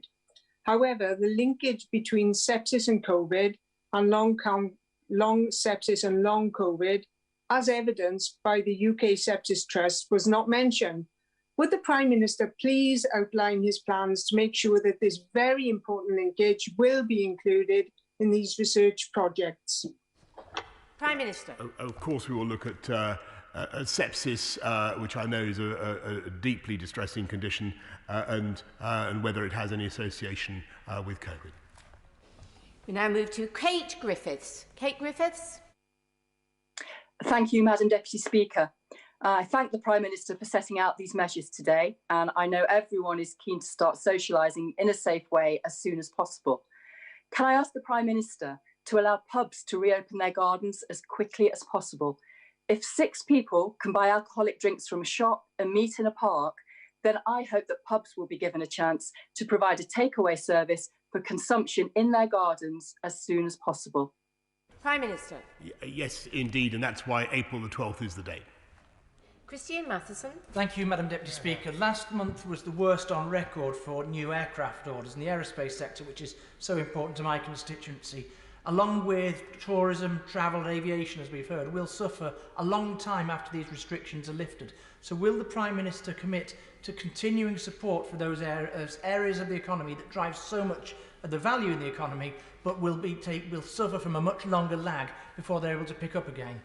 Prime Minister. He's quite right. That's why we've done everything we can with time to pay and other means to try to look after the aviation sector, though it's been incredibly hard for that sector, which matters a great deal to our country. The best way forward for them is to get people flying again. As I've said, I know it's a bit of time to wait, but the Travel Task Force will be reporting on April the 12th, and I'm hopeful that we'll be able to make progress this summer, but we'll have to wait and see. Now go to Bill Wiggin. Bill Wiggin. Thank you, Madam Deputy Speaker. As an animal welfare champion, I was delighted to hear the Prime Minister mention zoos. But before we can get out there and go to the pubs and visit these places, I heard him describe certainty being more important than urgency, and his concern for the unprotected, unvaccinated element of the population who potentially could be holding the rest of us back. What more can we do to encourage people who might not have taken up the vaccine to make sure they get jabbed and let the rest of us out? Prime Minister. I'm grateful. Of course, we must encourage everybody to take the vaccine, which, as I say, is a wonderful thing.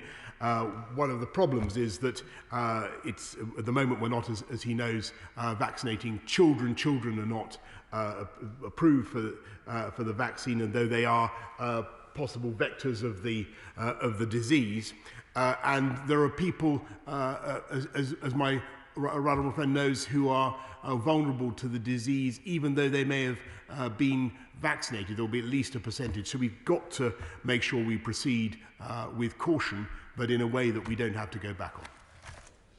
Now move to Drew Hendry. Drew Hendry. Thank you, Madam Deputy Speaker. Does the Prime Minister and his government intend to do anything at all for the 3 million or so people who've been excluded from financial support since the start of this pandemic? Prime Minister. We've provided about £15 billion for the self-employed, and we'll continue to look after them in any way we can. Now moving to Craig Tracy. Craig Tracy. Thank you, Madam Deputy Speaker. And I welcome Prime Minister setting out this roadmap as promised. And it's great to see that schools will be returning, including importantly with their sporting activities. But with this in mind, the 8th of March will also have been the optimum time to reintroduce for everyone non-contact sports, such as golf, which is scientifically proven to be able to be participated in safely during the pandemic. So could the Prime Minister set out why it's not been possible to do this at this stage, as it will leave millions of people having to wait for another 5 weeks before they can return to their favourite form of exercise? Prime Minister. My honourable friend is quite right to vent his frustration. I share his frustration as somebody who yearns to go out and play sport. Myself, I understand completely how he feels. We must face the fact that the virus remains, by comparison with any period last year, the virus remains very prevalent in our country. And we have to continue to keep it under control. What we're trying to do is a cautious but irreversible approach, and he only has to wait for another 3 weeks beyond March the 8th to be able to hit a golf ball with a friend, Madam Deputy Speaker. Now moving to Emma Lewell-Buck. Emma Lewell-Buck. Thank you very much, Madam Deputy Speaker. The Prime Minister's handling of this pandemic has been marked by false promises and inconsistent messaging. Hospitality was COVID secure, yet they were imposed with an arbitrary curfew, then closed down. And today, this industry, which is the lifeblood of coastal tourist towns like mine, have heard that people can meet outside in a park, yet outdoor areas of safe, regulated pubs, bars and restaurants can't open till April. They simply cannot see the logic behind this. Can the Prime Minister explain where he found it? Prime Minister. The logic, Madam Deputy Speaker, it lies in containing a pandemic. And I think people in this country understand that, but I deeply sympathise with the businesses in her constituency, the wonderful hospitality sector across the country. They have a date now to work for, to look forward to for outdoor hospitality and for indoor hospitality. And I think people would rather have certainty than anything else. Moving to Raymond Chisty. Raymond Chisty. Thank you, Madam Deputy Speaker. Further to my question to the Prime Minister, on the 27th of January, and representations from Medway MPs. Medway will now have a mass vaccination centre, and I thank the Prime Minister and the government for that. The impact of COVID-19 on the mental health and well-being of young people has been repeatedly raised with me by local schools and the local university. The Children's Commissioner, Anne Longfield, has suggested that all schools should have a dedicated mental health worker in schools. Is that something that the government will be looking to take forward, or will there be specific alternative support for young people? And with that, I thank the Prime Minister for his recent response to me with regards to the report I sent him from Professor Young at King's College London on mental health and COVID-19. Prime Minister. I congratulate him on the people of Raynham on the vaccine centre and everything that they're doing. On mental health, he's completely right to raise it, but that's why we've were investing massively in supporting children's and adult mental health. And I've recently appointed Alex George to be a mental health ambassador for young people. Tamanjeet Singh Desi. Thank you very much, Madam Deputy Speaker. As the Prime Minister charts his roadmap out of this third national lockdown, undoubtedly he has presided over a disastrous response to the pandemic, one of the worst in the world, wherein the sluggishness, double-mindedness and mixed messaging has led to billions of pounds of taxpayer money going into crony contracts to firms with links to the Tory party. We've got one of the worst major economic crises in the world of any major economy, and the worst death toll within Europe, wherein more than 100,000 people have died, including members of my family. So would the Prime Minister like to take this opportunity to apologise to the British people and reassure them that the steps that he is now taking will not lead us into yet another lockdown? Prime Minister. The purpose of this roadmap is to be cautious but irreversible. And if I take it from what he just said, that he supports that roadmap, then I'm glad to have his support. We now go to Martin Vickers. Martin Vickers. Thank you, Madam Deputy Speaker. I fully support my right honourable friend's cautious approach to the lockdown. However, you will know that coastal resorts have been particularly badly hit, as they rely to a considerable extent on the hospitality sector. That said, Northern Lincolnshire and the Humber can play a major part in the post-pandemic economic recovery. Can the Prime Minister give an assurance that the government will continue to support both established and new businesses in the area? Prime Minister. Yes, indeed, we will make sure that we support businesses throughout the pandemic, and I'm absolutely certain that the hospitality industry in Cleethorpes and surrounding area will bounce back very strongly indeed. Lambos, Cheryl Lambos. Thank you, Madam Deputy Speaker. The Prime Minister in his statement indicated that wearing face masks will still be a factor in the fight against COVID over the months ahead. Yet many people with hidden disabilities are unable to wear face masks, and yet many of them face abuse when they go out in public and people don't realise that they're exempt from wearing face coverings. So can the Prime Minister give a commitment to have a public awareness campaign for people with hidden disabilities so they don't face abuse in public? Prime Minister. He raises a very important point, and I will make sure that we do even more to get that point over to people, so that people who can't wear face masks because of their disabilities don't face that kind of abuse. Now go to Sir John Redwood. Sir John. Will the government do more to improve airflow and control and extraction in health settings and make more safe use of powerful ultraviolet cleaners to reduce cross-infection further? Prime Minister. My honourable friend raises a very interesting point. I know that our scientific advisors are looking at everything we can do, including the means he suggests, in order to reduce transmission of the disease. Now go to Stephen Bonner. Stephen Bonner. Thanks, Madam Deputy Speaker.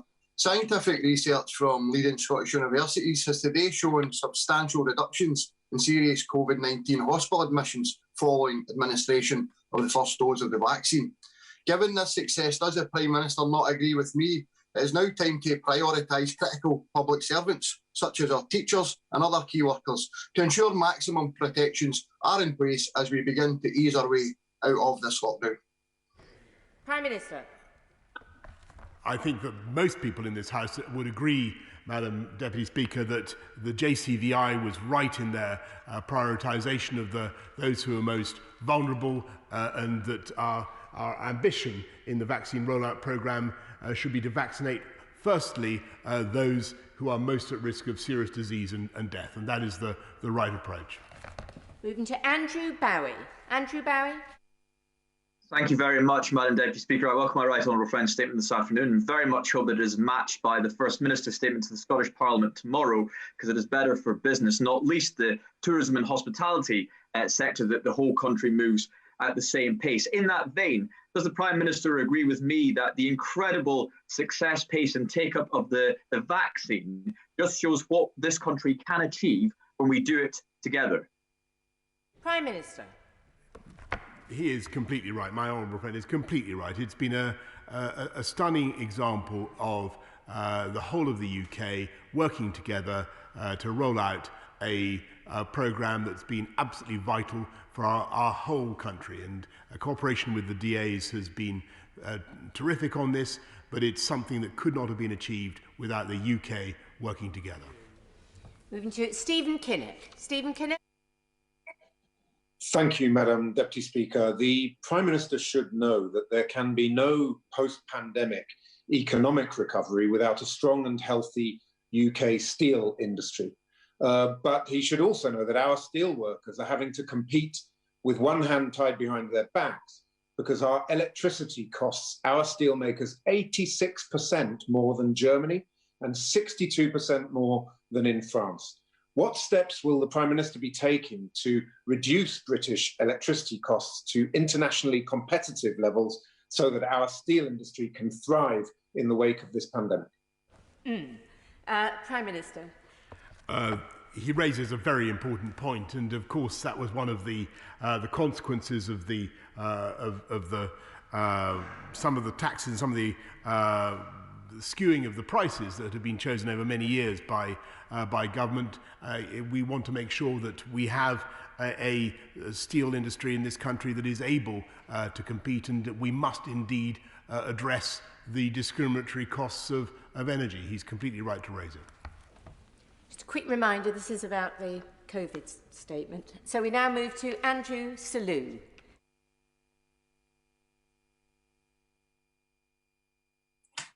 Thank you very much on behalf of Whipsnade Zoo. But will the Prime Minister now instruct that a further test case be taken to the courts so that those hospitality businesses whose business interruption insurance is still not paying out can get the relief that they need, having paid thousands in premiums for decades in some cases? Prime Minister. I do hope that the businesses concerned receive the compensation that they are owed and deserve from their insurance packages. But in the meantime, I would just urge him to look out for what the Chancellor is going to say next week by way of continued support. Now go to Naz Shah. Naz Shah. Thank you, Madam Deputy Speaker. I do welcome the roadmap that has been put before the House this afternoon, certainly because Bradford has had extra restrictions since July. And my question really to the Prime Minister is, he has outlined that hospitality, the industry, will be open by the 12th of April, but wedding industry won't be till June the 21st. the larger venues. That's another 10 weeks for some businesses. That 10 weeks could be the difference between closure and bankruptcy. And we have some amazing wedding venues in Bradford. It's a big part of our industry here. And they can open like restaurants with 2 meters apart. So I'd urge the Prime Minister to reconsider whether we could look at wedding venues being opened sooner. And I would invite him to come and look at some of our amazing wedding venues in Bradford West. We have so many beautiful ones. Prime Minister. Well, I'm very happy to take up her invitation to visit the beautiful wedding venues of Bradford. I know they have an extraordinary, they do an amazing job there. But just an answer to her point, we can't do full Cecil B. DeMille weddings earlier than June the 21st. We can do smaller weddings before then, as she knows, but at least the great businesses she talks about now have a date to think about and to aim for. Richard Fuller. Thank you very much, Madam Deputy Speaker. May I thank the Prime Minister for his statement, and in particular the inclusion of dates that help businesses plan. But with respect to international travel, the inside page of our passport states that in the name of Her Majesty, all those whom it may concern, to allow the bearer to pass freely without let or hindrance. And with regard to quarantine hotels, may I remind the Prime Minister that just because a policy is popular does not mean it is right. Prime Minister. I have a high regard for my honourable friend, who I've known for many years, and I know he speaks for many in our party and beyond in what he says. These are very difficult judgments to make, as I know he appreciates. But I think that it is right when you're facing a pandemic like this and the risk of new variants to have a very tough borders and quarantine policy indeed. Now move to Janet Davey. Janet Davey. Thank you, Madam Deputy Speaker. The Prime Minister has been asked several times about how the government procured contracts during this pandemic. My question to the Prime Minister is slightly different, and if there are any plans for the government to claw back on any of the funds on pandemic contracts that have failed, for example, delivering unusable or unsafe PPE at the great expense of the taxpayer. Prime Minister. 99.5% of the PPE that we have received has been of a high standard, but of course where people have fallen down on their contracts, we will claw back the money that we've paid. Now move to Paul Bristow. Paul Bristow. I want to congratulate our NHS and my right honourable friend for the great British success story that is the vaccination programme. Because the UK is ahead of others on vaccination, we can open up sooner. My right honourable friend said he would focus on data, not dates. But these 5-week dates seem arbitrary. If progress against the 4 tests look better than expected, might the government be flexible and review the data and restrictions on a weekly or fortnightly basis and not on predetermined dates? Prime Minister. These not before dates aren't arbitrary, they're crucial, and they're determined by the time you need to evaluate the impact on the pandemic of the openings up that we're doing. And so you need 4 weeks to see, for instance, whether the opening of schools has caused an uncontrollable surge in the pandemic, and then a week to give advice and so on. So they're not arbitrary, they're dictated by the science, and that is the right way forward. But if you look at the overall roadmap, it is, I think, beyond what many other countries are currently able to achieve, and that, as he rightly says, is thanks to the rollout of the vaccination programme. Moving to Andy Slaughter. Andy Slaughter. Thank you, Madam Deputy Speaker. 5 local NHS areas in England, including Hampstead and Fulham, have vaccinated 73% or less of the over 70s, despite the very best efforts of NHS and public health staff and volunteers. This falls to a 60% take-up for the most deprived 10th residents and below 50% for some ethnic minority groups. As the country moves on to vaccinate younger and less at-risk groups, what comfort can the Prime Minister give to the quarter of my elderly, vulnerable constituents that his government have left behind? Prime Minister. Take-up is accelerating actually amongst all those groups, but he's right to say that it's been slower in some groups than others, and that's why we've rolled out the network of community champions. But it's also important for him and for all of us ourselves to champion the uptake of vaccines across all our communities in our constituencies. Now moving to Mike Wood. Mike Wood. Thank you, Madam Deputy Speaker. The vaccine rollout has been more successful than even the most optimistic of us could have predicted in December. And while the Prime Minister is clearly right to insist that this roadmap must be irreversible so that we don't risk a further lockdown, will he make sure that if vaccinations prove to be as effective as we all hope, the government can still continue to review whether later stages might progress more quickly as long as the number of deaths and hospital admissions continue to fall? Prime Minister. He makes a very interesting point, which I'm sure that will have occurred to many other colleagues and to people up and down the country. I've given the reason for the interval between the dates that I've set out and why we need to be able to be certain about the impact of the relaxations that we're making, the 4 weeks plus one that we need. But the other point I would make, because he makes a very interesting point, the other point I would make is I think people would much rather have a date that they know is as certain at this stage as we can possibly be, to fix on and to work towards, rather than more uncertainty and fluidity than we need. 61 withdrawn, so we go to James Wilde. James. Thank you, Madam Deputy Speaker. Last week I met Kathy, the practice manager, and the team including volunteers at St James Medical Practice, who vaccinated thousands of people in northwest Norfolk. Will my honourable friend join with me in paying tribute to them and those other sites in Kings Lynn and Snettisham who are making it possible to reopen our hospitality sector, albeit more slowly than some would want, as well as, very importantly, reopening our schools and other businesses in the coming weeks? Prime Minister. Yes, I do. And I thank everybody involved in the vaccination programme in northwest Norfolk, and I thank my honourable friend for championing the vaccinators. We go to Alison Thewlis. Alison Thewlis.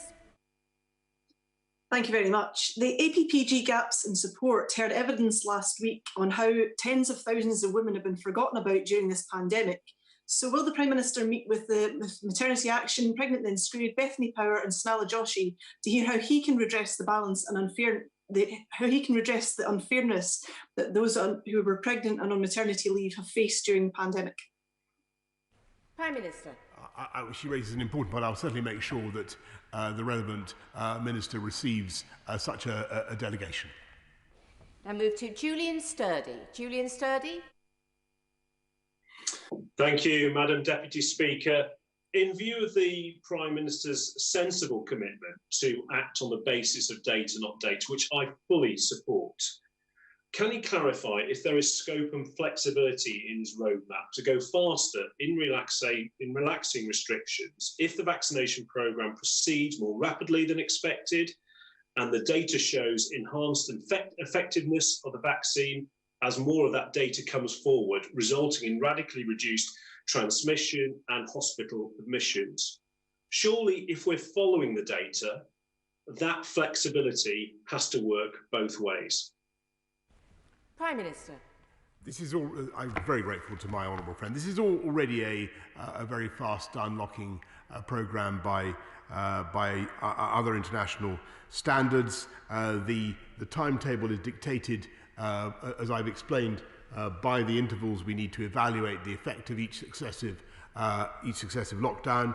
And I think what people want to see, what businesses want, is as much certainty as possible rather than uncertainty. And that's what we aim to provide. Going to Ben Bradshaw. Ben Bradshaw. Forgive me, Madam Deputy Speaker. I didn't hear the Prime Minister's reply just then because one of the Zoom operators was talking to another member. But the Prime Minister is absolutely right to say that we should be driven by the data and not dates, and that his dates are therefore subject to review. But given the stunning success of the vaccination programme, with the evidence today of how it prevents serious illness and death. Why is he not prepared to bring his dates forward as well as back if the data justifies that? Prime Minister. He didn't hear my answer to the last question, so I'll repeat it because his question is really identical to several previous questions. The answer is that you need time to evaluate the success or otherwise of each lockdown, of each unlocking. And you need 4 weeks to see what's happened. And bear in mind, Madam Deputy Speaker, that we are dealing with a disease that is extremely contagious and large numbers of people who are still unvaccinated and still very vulnerable. So we have to proceed with caution. So that's why there's the interval, the 5-week interval that we have. And the second reason is that we want a timetable that we can stick to. And I think people would really much rather have a sense of certainty and security, the maximum possible certainty and security, rather than any sense that it's fluid again and they could move one way, or the date they have in their heads could change. And I think that is very, very important. Certainty in this particular case, in this particular roadmap, is of great value. 66 withdrawn, so we go to Geraint Davis. Geraint Davis. Thank you, Madam Deputy Speaker. Prime Minister, in Wales, excess deaths over the 5-year average are 13% more compared to 20% more in England. So will the Prime Minister ensure on the UK government website that it says if you live in more highly infectious areas of England, you should not travel to Wales? Prime Minister. The restrictions throughout the country apply both in England, Wales, Scotland and Northern Ireland. They will continue to apply for the duration of the pandemic. Moving to Robert Halfon. Robert Halfon. Thank you, Madam Deputy Speaker. I really welcome the Prime Minister's statement, which will give certainty to businesses and constituents in Harlow. And it's really good news about school reopenings on the 8th of March. Given that so many children have lost months of school, impacting their education, attainment and mental health, will he ensure that every pupil is assessed for their loss of learning and how much catch-up is needed? And will he consider extending the school day, not by putting an extra burden on teachers and support staff, but by using civil society to offer sporting activities, mental health support and academic catch-up where necessary? Prime Minister. I thank my right honourable friend. That's exactly why I've appointed Sir Kevin Collins to be the Educational Recovery Commissioner to champion all those ideas, all those initiatives that he's just rightly mentioned, and he'll be hearing more about that all later this week. Now going to Joanna Cherry. Joanna Cherry. Thank you, Madam Deputy Speaker. While the government's announcement that indoor care home visiting for one named person, one named relative, is to be permitted from 8th March, while that sounds like progress, the fact that this remains a matter for guidance only is very concerning. The Joint Committee on Human Rights has heard too many examples of previous guidance on this issue not being followed, denying meaningful visits when these might safely be facilitated. The Joint Committee has drafted regulations that would ensure that nobody in a care home was denied a face-to-face visit without a carefully thought-through, individualised risk assessment. Will the Prime Minister commit to bringing these regulations into force? Prime Minister. Well, I just direct the right honourable lady to what I said earlier on about ensuring that people do get the ability to see a nominated visitor, and also to remind her of the sad reality of the infection that we've seen in care homes and the need to protect against it. There is a balance to be struck, as she knows. Richard Harden. Thank you very much, Madam Deputy Speaker, and I thank the Prime Minister for his statement.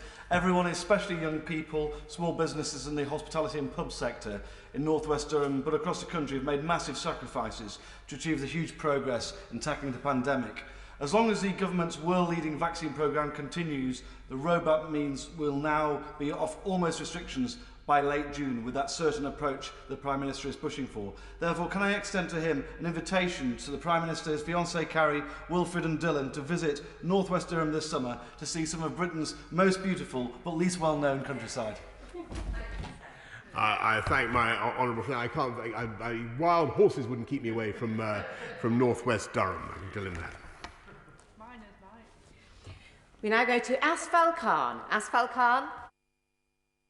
Thank you, Madam Deputy Speaker. Earlier this month, nearly half of constituents I surveyed reported severe levels of financial insecurity. Shockingly, almost a third also said they struggle to afford daily living costs. This is the financial reality of millions around the country. One respondent told me that they feel hopeless, utterly hopeless about their financial situation. The Prime Minister could now deliver some peace of mind for my constituents by agreeing to extend the support schemes that have kept many families afloat during this crisis. This includes expanding payments for people self-isolating. Will he do so? Prime Minister. We'll continue to look after people throughout the pandemic. Jacob Young. Thank you, Madam Deputy Speaker. Our vaccine rollout so far has been an amazing success, and I want to thank those at Eston PCN, Redcar Hospital, James Cook and the government for their efforts in delivering it. We're hitting targets and reaching new milestones each day, and soon we will have the Novavax vaccine made in Teesside to help us as well. Can I ask the Prime Minister when he expects this new Teesside vaccine to be approved by the MHRA? I was thrilled to go up to Teesside and to see the site where the Novavax vaccine will be made, and in fact to look at one of the bioreactors that will be used. I can't give an exact date by which the MHRA will give approval, but we're pretty confident, Madam Deputy Speaker, that it will be forthcoming before too long. Now going to Graham Morris. Graham Morris. Thank you, Madam Deputy Speaker. Is the Prime Minister aware of the Catch Up with Cancer campaign and the urgent need for funding to clear the cancer backlog? Otherwise, we risk turning the COVID crisis into a cancer crisis with tens of thousands more lives lost. Will he commit to the funding to create a world-class cancer service and work with the Catch Up with Cancer campaign to deliver the investment we need in the cancer workforce, in new equipment, and in the IT networks that we urgently need to tackle this backlog? Prime Minister. Yes, and he makes a very important point. That's why we're investing, I think, an extra £52 billion into the NHS, but also tackling the backlog caused by the pandemic in cancer and many other conditions. And I think the point that he makes should be attended to by all those who think that it is somehow that another wave of COVID is something we can simply put up with easily. Madam Deputy Speaker, the NHS is already under terrific pressure, and the more COVID we have, the more it displaces other vital treatments, as he rightly points out. Now moving to Ben Bradley. Ben Bradley. This morning, I visited the Manor Academy in Mansfield Woodhouse to see the amazing job they've done setting up COVID testing for pupils and staff. They're very keen to see their children back in school, as they know the inequalities that existed pre-COVID will only have been exacerbated by closures. So can my right honourable friend assure the House that wide-ranging support will be offered to schools to address not just academic issues, but the social and emotional challenges that many children will face as a result of those closures? Prime Minister. Yes, and one of the most important things I think you can do is not just supporting kids' mental health and addressing those issues, helping teachers to address them, but also investing in one-on-one tutoring that I think could be of massive value to kids who've come under particular stress, kids who've fallen behind, but also kids who may show great potential that needs to be unleashed. And so one-to-one tutoring is something we're going to be investing in heavily. Moving to Dr. Rupa Huq. Rupa Huq.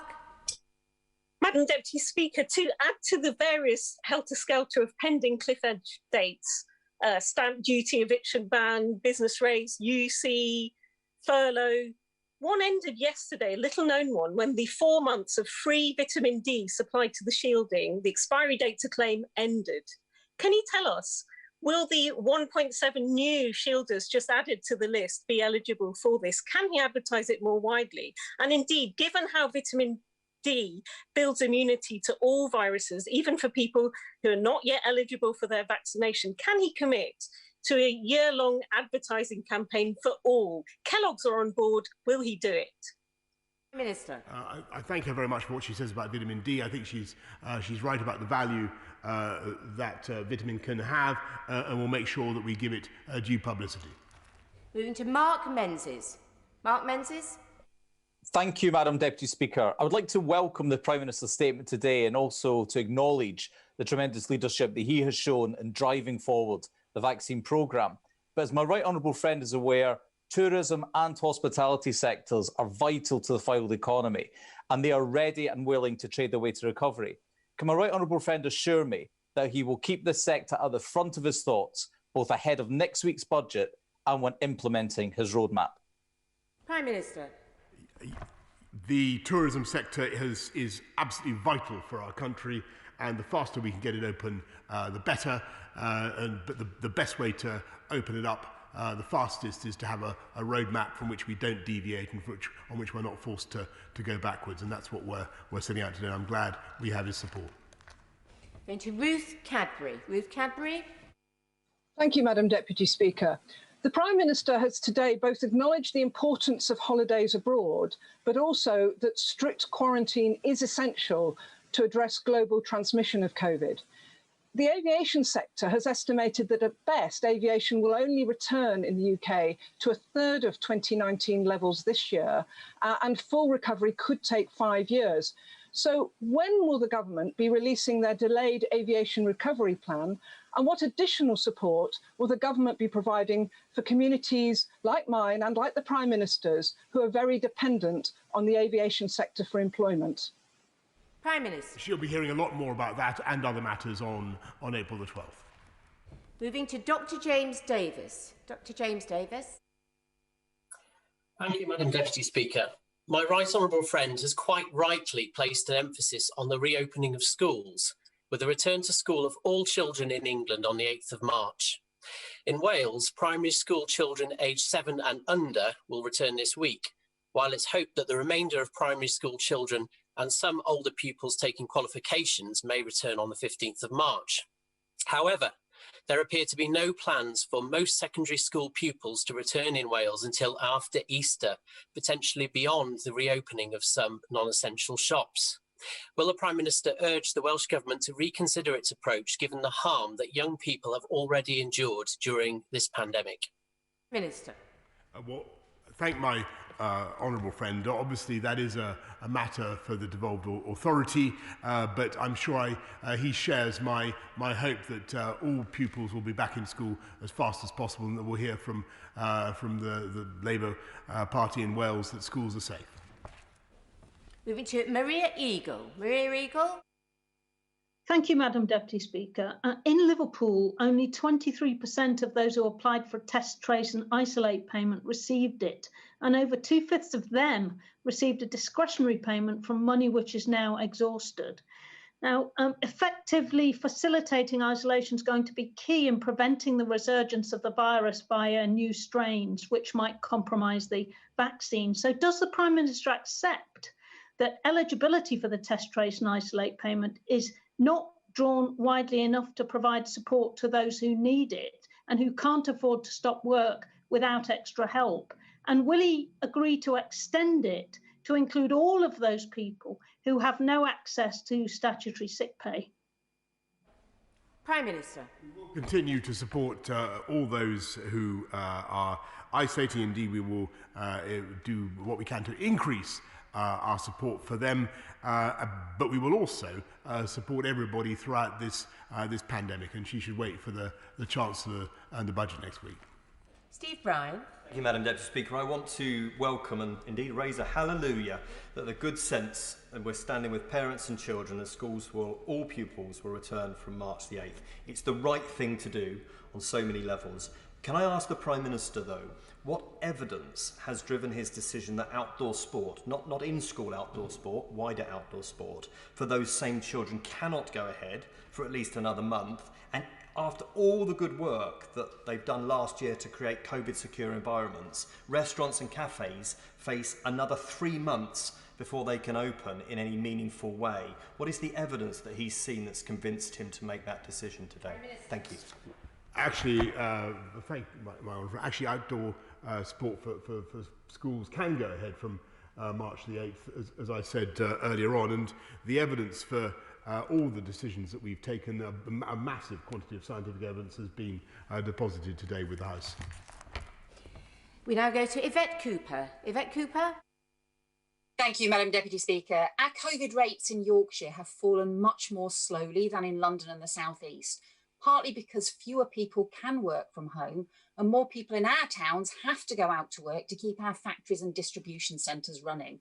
The Prime Minister keeps saying he's supporting self-isolation, but most workers are not getting that support, and that is particularly hitting our manufacturing towns. So will he think again? Will he extend that support, help those workers and help us get our rates down?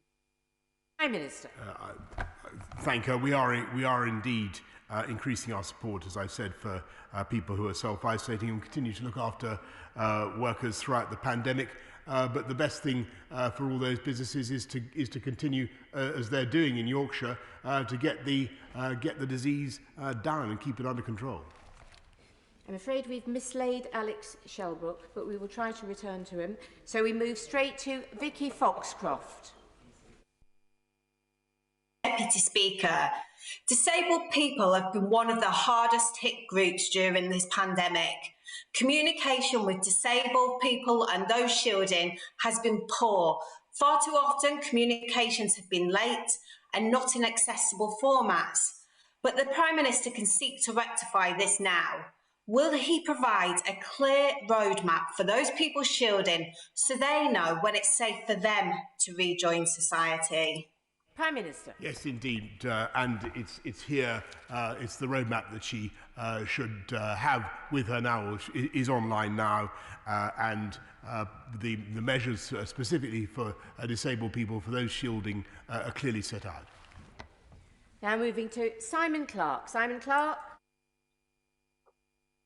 Thank you, Madam Deputy Speaker. I congratulate my right honourable friend on his sensible and measured statement, just as I echo my honourable friend for Redcar and thanking all those across the Tees Valley involved in the vaccine rollout so far. Children and parents will be delighted that schools across England return on the 8th of March. I fear greatly that white working class children will have borne the brunt in terms of lack of progress in educational attainment during this time. Can I urge a specific focus on targeted support for those young people as we rebuild our country? Prime Minister. We will, I'm really grateful, we will support all pupils who've suffered loss to their learning as a result of the pandemic, and that's why I think we've bought 1.3 million laptops. We've now distributed, put another billion and 1.3 billion into catch-up of all kinds. But you know, he's totally right to focus on this. It is, I think, the #1 challenge the country faces now. Smith. Thank you, Madam Deputy Speaker. Our university students, many of whom were not eligible for furlough for their part-time jobs, were already struggling financially. Today's roadmap suggests the vast majority of those students won't be able to return to their university accommodation until after Easter at best. They're legally being prevented from returning to accommodation they're obliged to pay for. Does the Prime Minister think this fair? And if he doesn't think it's fair, what's he going to do about it? Prime Minister. I sympathise deeply with students who've had an absolutely, a time at university that no other generation has put up with. I sympathise deeply with their sense of unfairness, the experiences that they've had. They've also been heroic, by the way, in the way that they've been able to bring the disease down in some of their university towns through obeying the guidance. We will do whatever we can to support them, working with the university sector to make up for what the experiences that they've been through, and making sure that insofar as we can, we help them to get compensation. Mark Fletcher. Thank Thank you, Madam Deputy Speaker, and I very much welcome the Prime Minister's statement today and a sustainable way out of this situation. And it is absolutely right that we prioritise the reopening of schools and getting all children back into the classroom. Does the Prime Minister agree with me that it is now essential that we work with parents and teachers and schools to develop a long-term plan for pupils to catch up on the education that they have missed out on, particularly in areas like Bolsover? My honourable friend is absolutely right, and that's why Sir Kevin Collins has been appointed as the Education Recovery Commissioner, and we'll be setting out plans that are intended not just to remediate the loss that kids have suffered during the pandemic, but also to take our educational system forward and to do things that possibly we wouldn't have done before, to find new ways of teaching and learning that will make up the difference for those kids and more. So we've relocated Alex Shelbrook, so we'll go now to him. Alex Shelbrook. Thank you, Madam Deputy Speaker. Madam Deputy Speaker, in my constituency, there are a lot of strong community events, especially things such as Zumba classes, which I get a lot of emails on. So could I ask my right honourable friend, when does he envisage that indoor activities in village halls and the like for Zumba classes may be allowed to start again? Prime Minister. Madam Deputy Speaker, if you can do outdoor Zumba, then you can. Then obviously March the 29th is the date for you. Always assuming you can't do it one-on-one, in which case you could do it earlier. But indoor, as he will have picked up from what I've said earlier, is currently down for May the 17th. May the 17th, along with all other indoor settings. We now go to Navendu Mishra. Madam Deputy Speaker, Macmillan Cancer Support has warned that more than 100,000 people live with cancer in the UK are struggling to cover basic living costs due to the impact of COVID-19. Tragically, many cancer patients who are having difficulty paying for essentials have experienced suicidal thoughts in recent months. Will the Prime Minister commit to making the £20 per week universal credit increase permanent and extend this uplift to legacy benefits? Prime Minister. He's totally right to raise the issue of cancer patients, other patients who need treatment, and we're going to do everything we can to clear the backlog as fast as we possibly can. That's one of the reasons we've got to keep the COVID virus going down, Madam Deputy Speaker, and he'll be hearing more next week from the Chancellor about supporting people across the country. Sir Edward Lee.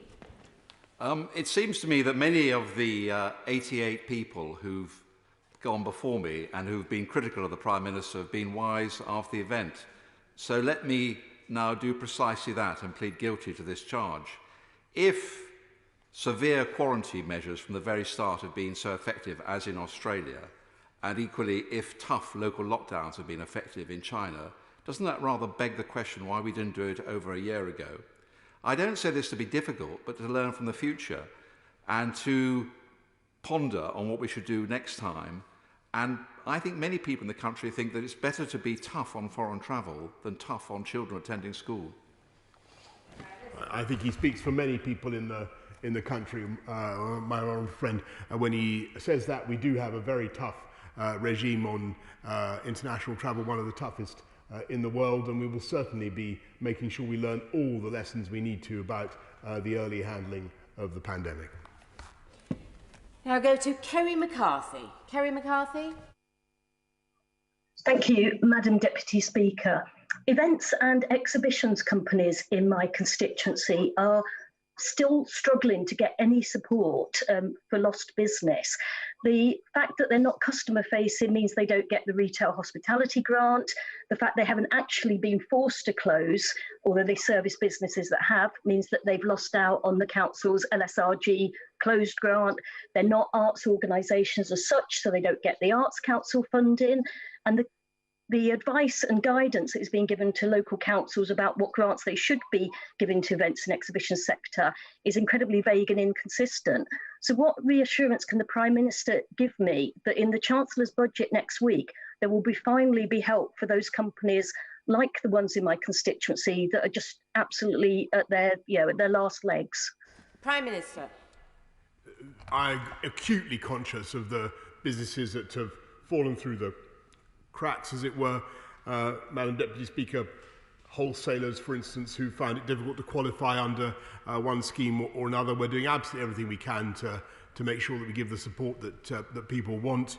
There's extra discretionary funding available for councils to support such businesses, and she will be hearing more certainly from the Chancellor next week.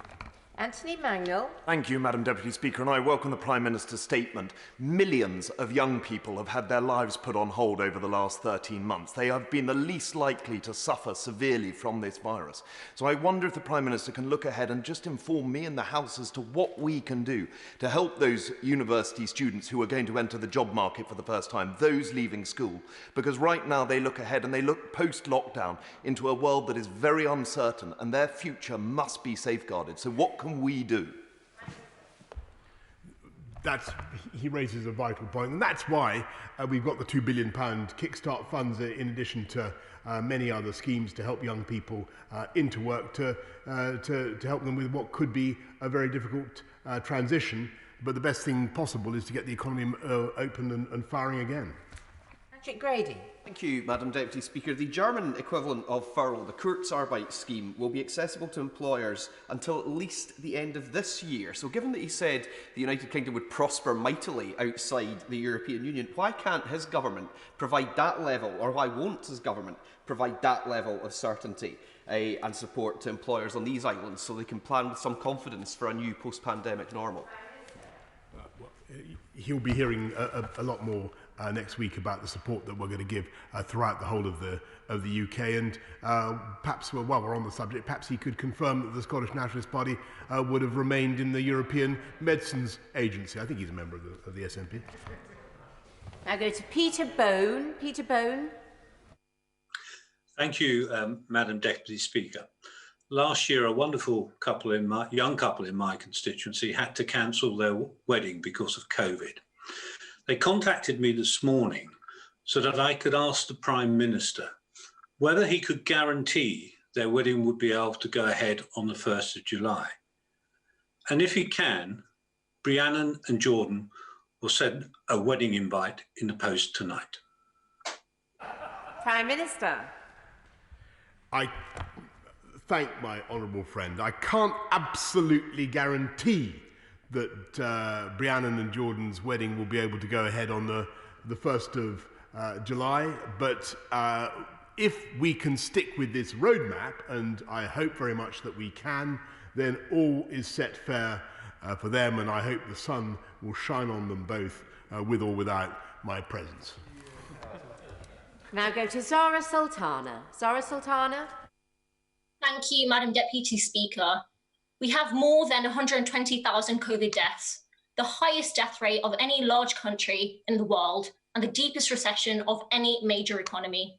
This is the government's horrific pandemic record. The Prime Minister now claims that he is taking a cautious approach to easing restrictions, but government scientists themselves have warned that the Big Bang reopening of schools on March the 8th could lead to the infection rate rising above 1, triggering an exponential increase in cases. 9 education unions have described the plans as reckless. So instead of repeating his mistakes, will the Prime Minister listen to teachers and scientists and follow the devolved administrations with a phased return to schools? Prime Minister. Well, perhaps she might direct her fire at her own front bench and the Leader of the Opposition, Madam Deputy Speaker, because he's just quite rightly supported those plans. I think she had possibly been failing to pay attention. Oh no, he's withdrawing his support. I told you it was. There you go. We've been barely here 2 hours, Madam Deputy, and it's gone again. 1 minute you have it, the next minute it's gone. Anyway, I thought he was with us on reopening schools, but never mind. Now go to Robin Miller. Robin Miller. Thank you, Madam Deputy Speaker. The success of our North Wales economy is critically dependent on visitors from the rest of the UK and indeed the world. Llandudno is the queen of resorts and is the largest resort in Wales. Our hoteliers are eager to open their arms and offer a warm welcome once again to visitors. Will my right honourable friend continue his good work with the Welsh Government to ensure there are no obstacles put in the way of visitors? And can he also confirm that shared prosperity funds will be used to accelerate an economic recovery in places like Aberconwy? Prime Minister. I thought I heard my honourable friend say Llandudno, and I remember spending an absolutely hysterical New Year's Eve in the St Tidno Hotel, I think, in Llandudno, which in 1997, I seem to remember. Absolutely wonderful, wonderful year to be in. And I wish that hotel and all other hotels in Llandudno all the very best, and we'll get them open just as soon as we possibly can. I thank him for his representations. We now go to Richard Bergen. Richard Bergen. Madam Deputy Speaker, what the Prime Minister said about a zero COVID solution earlier is simply not true. Since he lifted lockdown prematurely in December, which I voted against, we've had 60,000 deaths compared to fewer than 1,400 deaths across all the countries with a zero COVID plan, despite their populations being 20 times bigger. Those unnecessary deaths are on him, and he is still refusing to learn the lessons. Last month, the Prime Minister called schools vectors of transmission, yet he is recklessly forcing 10 million school pupils and staff to return on just one day. Doesn't this run the very real risk of the virus running out of control yet again?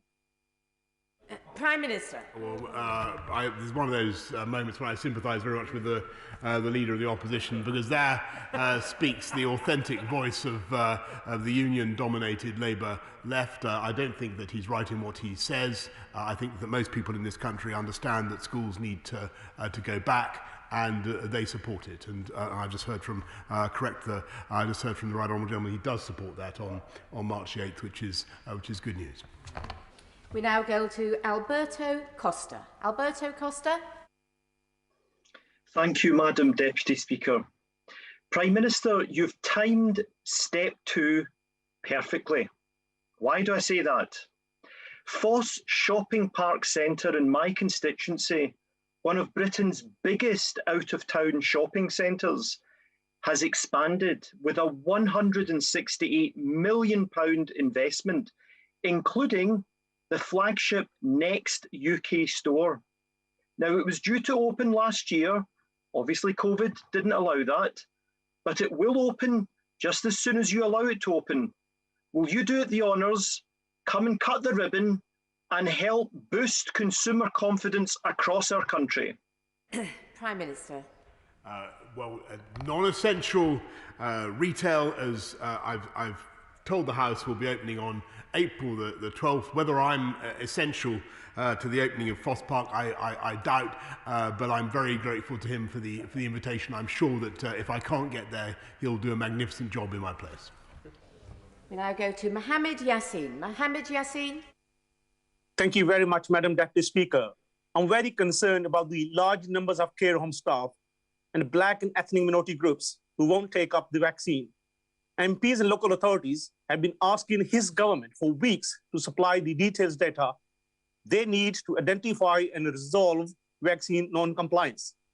As the Prime Minister knows, the vaccine rollout is a race against time. So will he make the data available today so we can ensure enough people take the vaccine to reach the herd immunity necessary to prevent another lockdown? Prime Minister. We're making as much data available as we possibly can. Clearly, you can't make people's medical records available because that breaches patient confidentiality. Madam Deputy Speaker, he's right to raise the question of take-up amongst some groups and care home staff. It has been increasing, but we need to all work together to make sure we encourage everybody to come forward and take a vaccine. Sir Desmond Swain. Prime Minister raised the possibility of new variants having an impact on the plan. Ordinarily, the laws of natural selection will favour more benign variants. However, lockdown reverses that, favouring the more potent. So in addition to an urgency on the basis of the economic and social costs of lockdown, there is indeed also a scientific urgency to lift it, isn't there? Well, I defer to my honourable friend's doubtless superior understanding of the biology of the variants. But what I just a couple of reassuring points for him. Number one, we think that we have no reason to think that our vaccines are ineffective in preventing death or serious illness against all the variants that we're currently aware of. And the second thing is that we're getting ever better, or our scientists are getting ever better at evolving new vaccines to tackle the new variants. Now go to Tim Farron. Tim Farron? Thank you, Madam Deputy Speaker. The Prime Minister is right to focus upon prioritising education and saying that outdoor activities are things that people can now do more freely, or at least will over the coming weeks and months. But he says nothing about outdoor education, which is an industry is of vast importance to us in the lakes and in the dales, and of great value to young people right across the country. There are 15,000 people employed in this sector, at least there were. 6,000 have now lost their jobs. If we lose that sector, it will be very, very difficult to ever get it back, and we will suffer hugely as a country if that happens. So will he agree to reopen outdoor education for residential stays from the summer term so that we take advantage of the skills that these people in outdoor education, the professionals there have, to help our young people to re-engage with a love of learning and to tackle many of the mental health issues that we face? And if he's not able to make that guarantee, will he at least do what has happened in Northern Ireland and Scotland and create and provide a bespoke financial package to support and to save our outdoor education sector? Right on, Gentleman makes a really interesting point.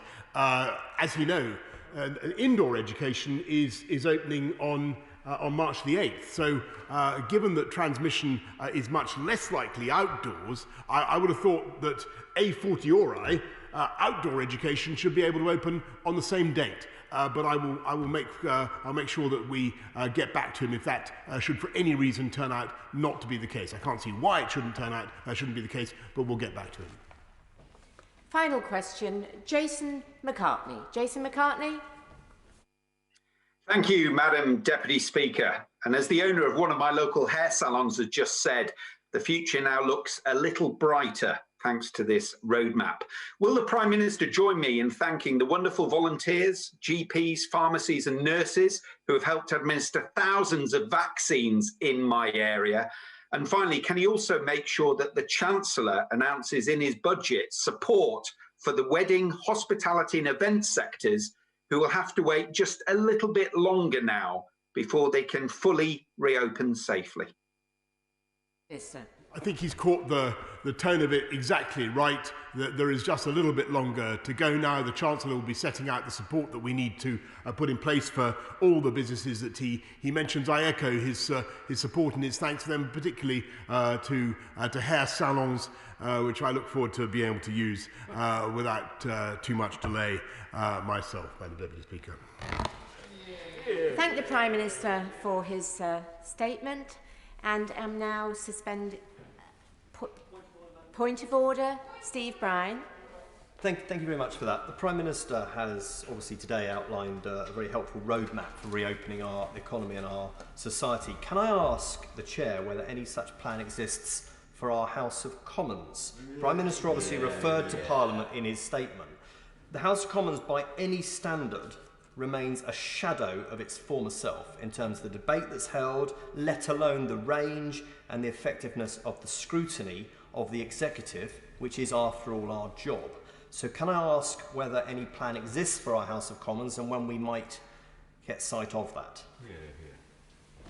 Well, I'm grateful to the honourable gentleman for giving notice of his point of order. As he knows, the House's procedures have adapted and continue to adapt in the light of COVID-19. I do understand the points that he makes, but it will be up to the government to bring forward a motion to extend or amend our current arrangements, and I'm sure that ministers, including the Prime Minister, will have heard his comments. So I'm now suspending the House for 3 minutes to make the necessary arrangements for the next business.